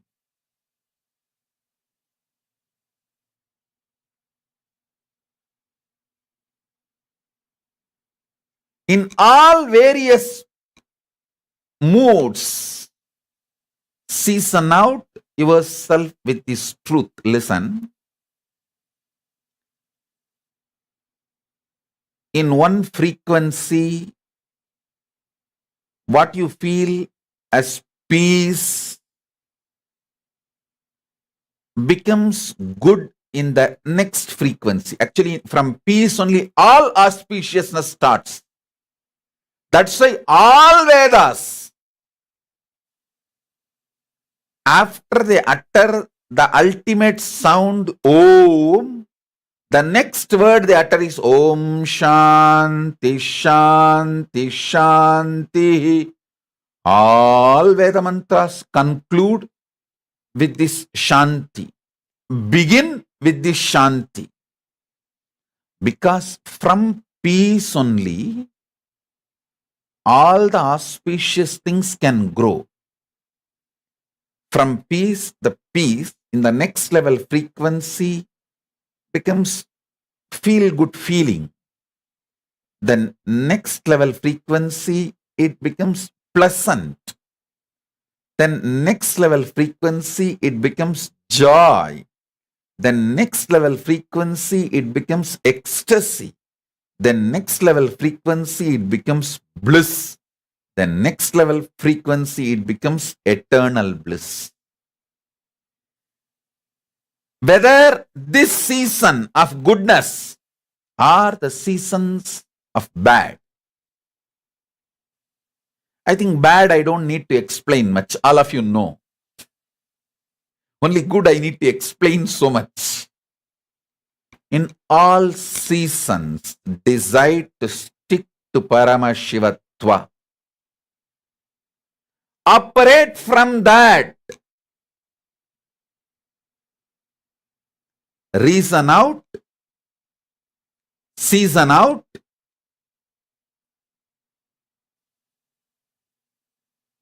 the truths of Paramashivatva during all the inner seasons. Stick to the truth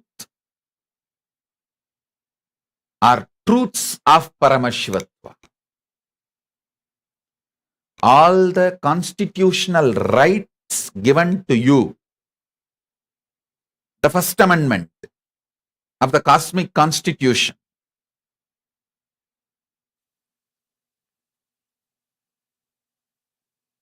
reason out those truths of Paramashivatva and season out with those truths of Paramashivatva.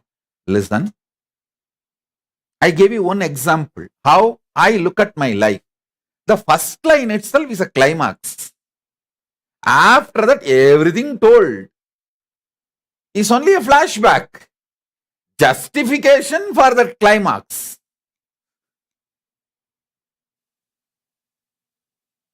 And I tell you, all of you, when you use reasonably reasoning way, reasonable reasoning out, logically logical, when you start being open, simple, straightforward,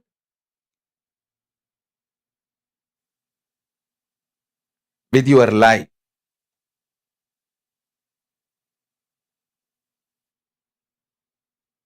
you will all find the simple flow of your life and you will know the climax. Nothing to be stressed, nothing to shake you, nothing to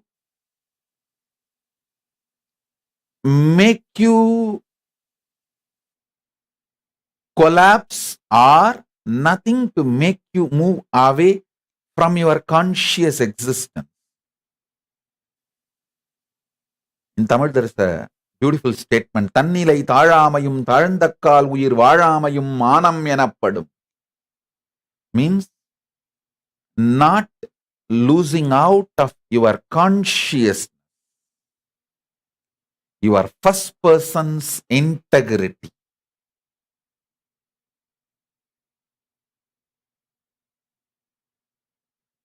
Your first person's integrity. Let me repeat. Means knowing who you are, what you stand for, and what you are, and standing with it. is life. Understand? Reasoning out and seasoning out with the powerful truths of Paramashivatva.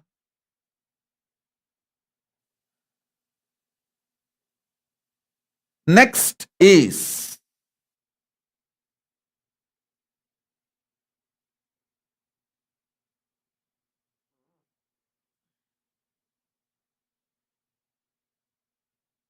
hang out and chill out with Paramashivatva, the highest truths of life. See, Ma Nitya Mahaguhambananda is messaging. I'll read out her message. Ma Nitya Mahaguhambananda. In YouTube, she is messaging. Swamiji, I saw you healing me during MRI scan. Doctor asked me to get MRI done. He was worried for me going through a surgery. He now says, I will not need any surgery in this life. Listen, this is our message, Guhambananda's message. And the truth I am going to explain, hanging out with the higher truths. It has a connection. Listen.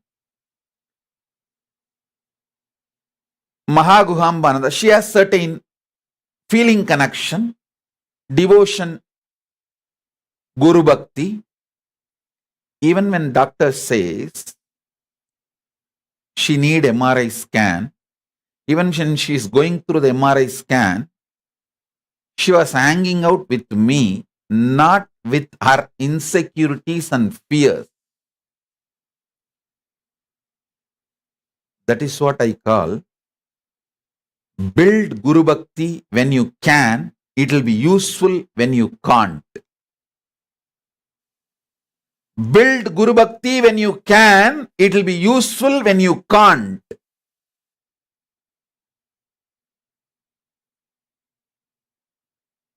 Build feeling connection when you can. It will be useful for you when you can't. Mahaguhambananda, she built it when she can. So it is now useful for her when she can't. Hanging out means making the undercurrent of your life as this Paramashivatva, higher principles. See, I can give you some 10 higher principles. You are Paramashiva. Even when you don't remember it, you are Paramashiva. And this idea of karma, what you do comes back to you. What you do comes back to you. If you don't remember yourself as Paramashiva, if you remember yourself as Paramashiva, what you did when you are not remembering you as a Paramashiva will not come back to you. Listen. This is what karma mukti. I am not defining karma to bind you. I am defining karma to liberate you. Please understand. All my definitions, still now, I have defined at least 10,000 key powerful truths of Hinduism, like God, Vedanta, Veda, knowledge, Vidya, Vairagya, renunciation, Shanta, Mangala, at least 10,000. Every definition is focused on liberating you. giving you solution, the definition itself, with the focus of liberating you. So I am defining karma. Listen. Ordinary definition, all of you know about karma is what you do comes back to you. But I tell you, what you do comes back to you only if you remain in that same mood or consciousness. Many times there is a sketch used, like a card. One person will be sitting and he drops the card and it goes round and comes and falls on him. You all may be understanding what I am saying. If you just push one card and it goes round and comes back and last card falls on you. You understand karma in this way only. I tell you, all your actions will come back to you only if you remain in that same consciousness. If you raise your consciousness, it will not come back to you. You can say, hey, now I am Paramashiva. You can't come back to me. When this was committed, I was ordinary person, ordinary man. Now I am Paramashiva, so you can't come back to me. That is why the initiation into the higher truth, when you start reasoning out and seasoning out with the higher truths, you are called Dvija, reborn, newborn.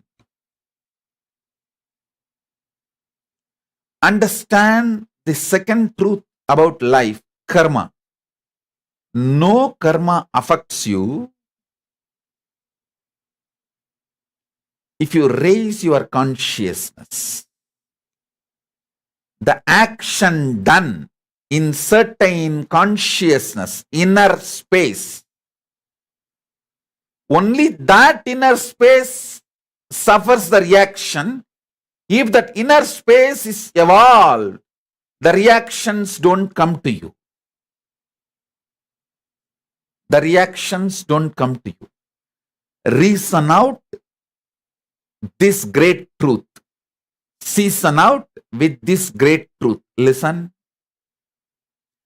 This is the fundamental of the KAILASA jurisprudence. I don't know how many of you know, in Manusmriti, if somebody commits a crime, like a murder or stealing, and if he takes sannyas, he can't be punished. That's Dharma Shastra. If he takes sannyas and lives the sannyas space, he can't be punished. I am making this as a law in KAILASA. Because KAILASA is functioning as per constitution of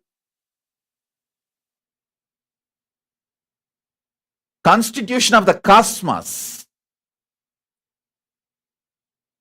Listen carefully. Dharma Shastras are constitution of the cosmos. It's a jurisprudence of the cosmos. Everything I am saying, everything I am asking you to do is nothing but introducing the KAILASA culture to you even while you are in planet Earth. So when you go to KAILASA, you will not have a cultural shock.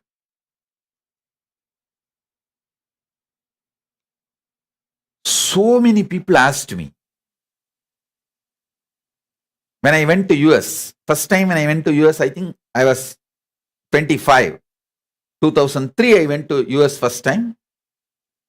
And I'm born in 78 to 2003. So 25. People asked me, Swamiji, don't you feel the cultural shock? You are born and brought up in a village and you are here suddenly in a different country, different kind of people, meeting them, giving them classes, solutions, lessons on enlightenment. Don't you feel the cultural shock? I said, no, because in the young age itself, my gurus have trained me, making me meet the Westerners, foreigners who come to Tiruvannamalai. Because I have seen enough of people from all over the world who come to Tiruvannamalai for enlightenment, I don't feel any cultural shock. I did not have a cultural shock when I started traveling all over the world. Same way, I am training you for the Kailasa lifestyle, constitution of Kailasa, jurisprudence of Kailasa, lifestyle of Kailasa. So when you go there, you will not have cultural shock.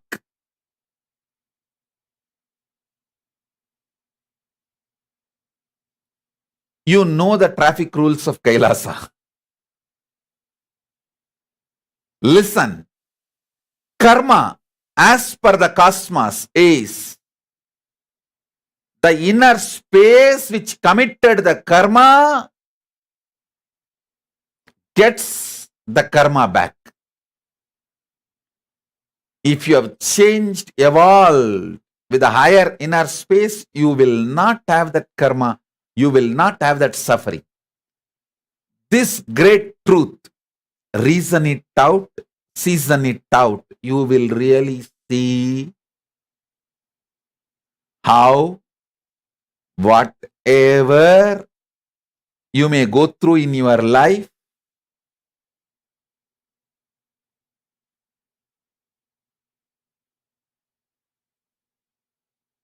the cosmic constitution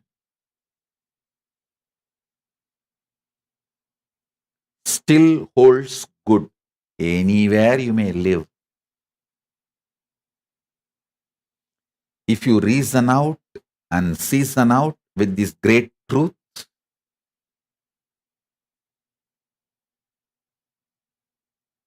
you can understand. If you reason out and season out with this truth, you can see clearly.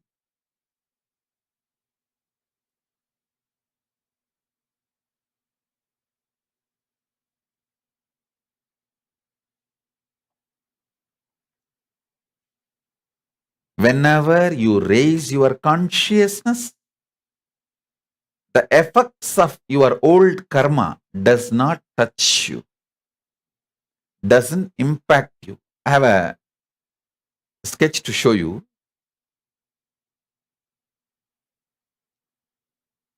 Just see it. This is the way you understand karma normally. But actually, after pushing the first board, if you walk out, if you get out, it will not fall on you. That's all. If you continue to sit there, then it will fall on you. All of you understand what I am saying?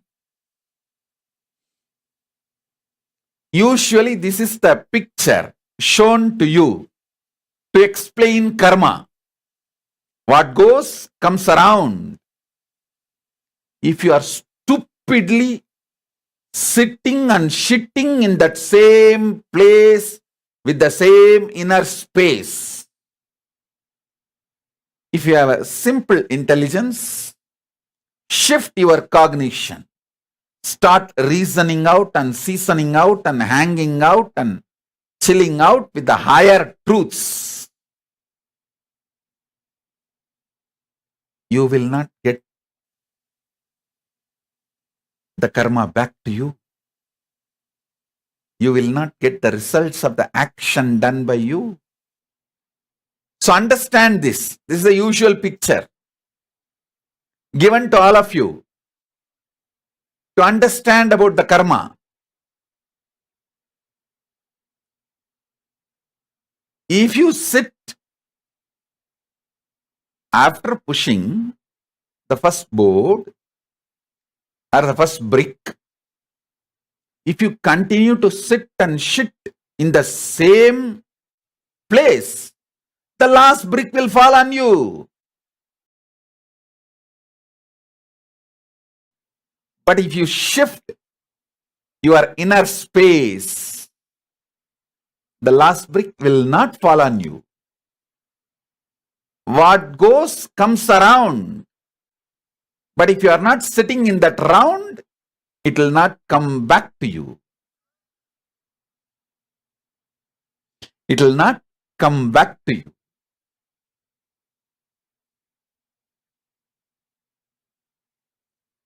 These powerful truths, reason out with it, season out with it, hang out with it, chill out with it.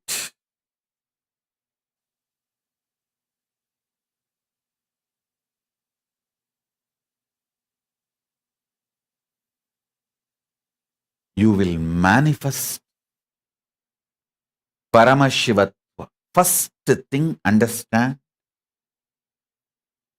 the initiation into Paramashivatva. When you start reasoning out and seasoning out, the first thing will happen is all your karmas will stop touching you, harassing you. See, when you start the pranayama, the first change will happen in your body is your body will become colorful. Like eyes will become more dark. The white part of the eyes will become more white. The lips will become more rosy. The nails will become more shining. All the body parts will become more colorful. The natural color will get intensified. Same way, when you start reasoning out and seasoning out with the Paramashivatva, higher truths, the first effect will be all your past karmas will stop affecting you. The effect of your past karma will drastically reduce on you. Suddenly your health will become wonderful. Your inner space, your wealth, your relationships, everything. The past karmas will lose its power over you. Listen.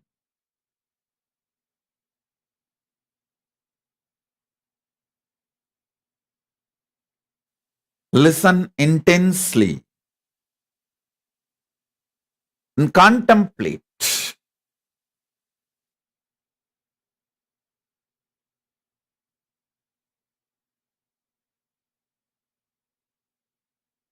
I'll continue to give the satsang in just few minutes. It is just whole system is getting into samadhi. I'll settle and then start again. Just give me few minutes break. Stay tuned. Om. Listen.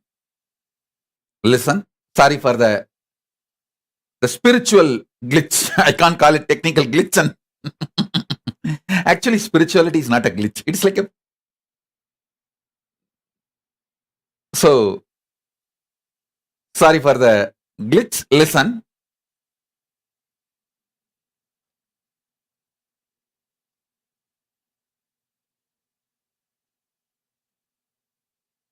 Today I was explaining first about what is reasoning out, seasoning out, hanging out, chilling out with Paramashivatva truths. Paramashivatva truths I am explaining. First, you are Paramashiva. Second, you have a right to feel, exist, think, experience, live as Paramashiva. Third, you have a right to be treated as Paramashiva by others and life. Fourth, this karma theory. Listen, this karma.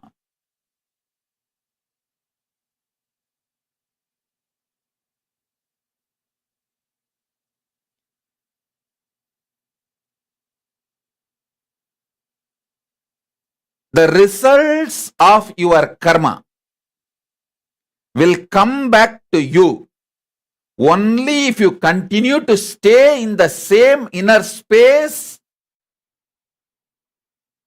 with which you performed that karma.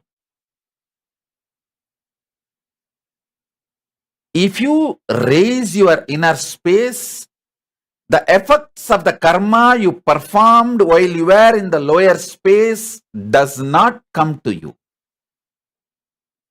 It's the truth. Reason out, season out, hang out, chill out with this truth, you will understand. That is why Manuvadi Dharmashastras, from Manu, all Dharmashastras does not punish when someone becomes a sannyasi for the karmas he committed in his pre-sannyas, pre-monastic life. For example, Valmiki. I don't know how many number of murders Valmiki committed. But he did not go to hell or he did not suffer.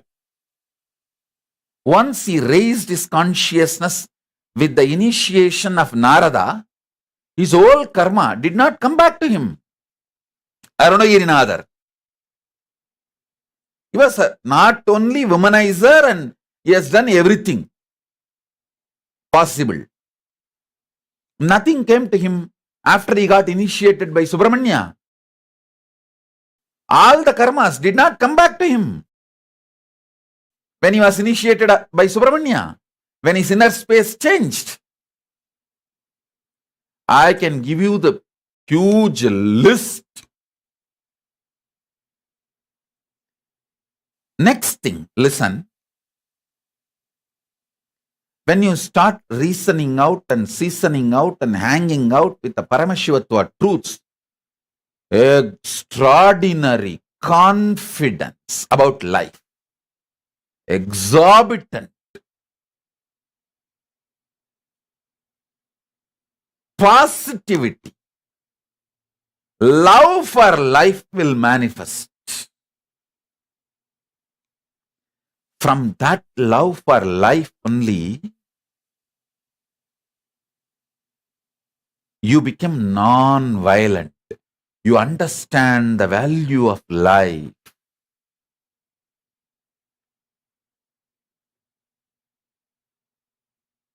So listen.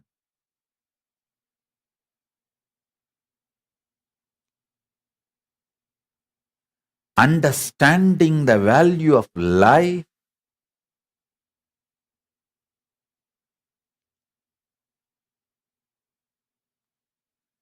makes you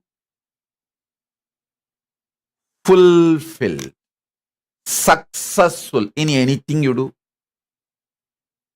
Whether you are a doctor, engineer, politician, leader, spiritual seeker, anything. If you understand value of life, you are fulfilled. Listen. Understanding the value of life makes you conscious about your existence.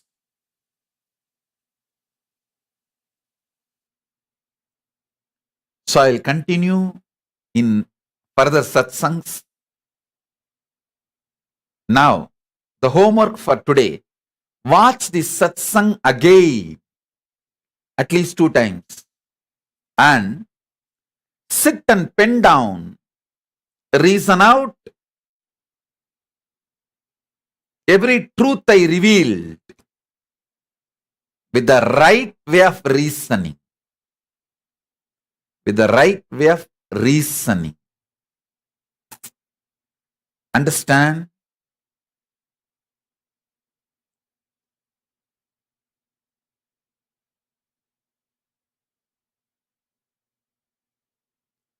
Come to conclusions with the right way of reasoning. I have one more story to tell you all. Small story. A foreigner in Europe Start speaking to neighbor. I tell you, sir, this country is great country, and I praise God that I came to this country. I am living in Europe. The foreigner was expounding to a new acquaintance. Where else, I ask you, could it happen that you could do a hard day's work, then find yourself outside the gates, standing in the rain, waiting for the bus?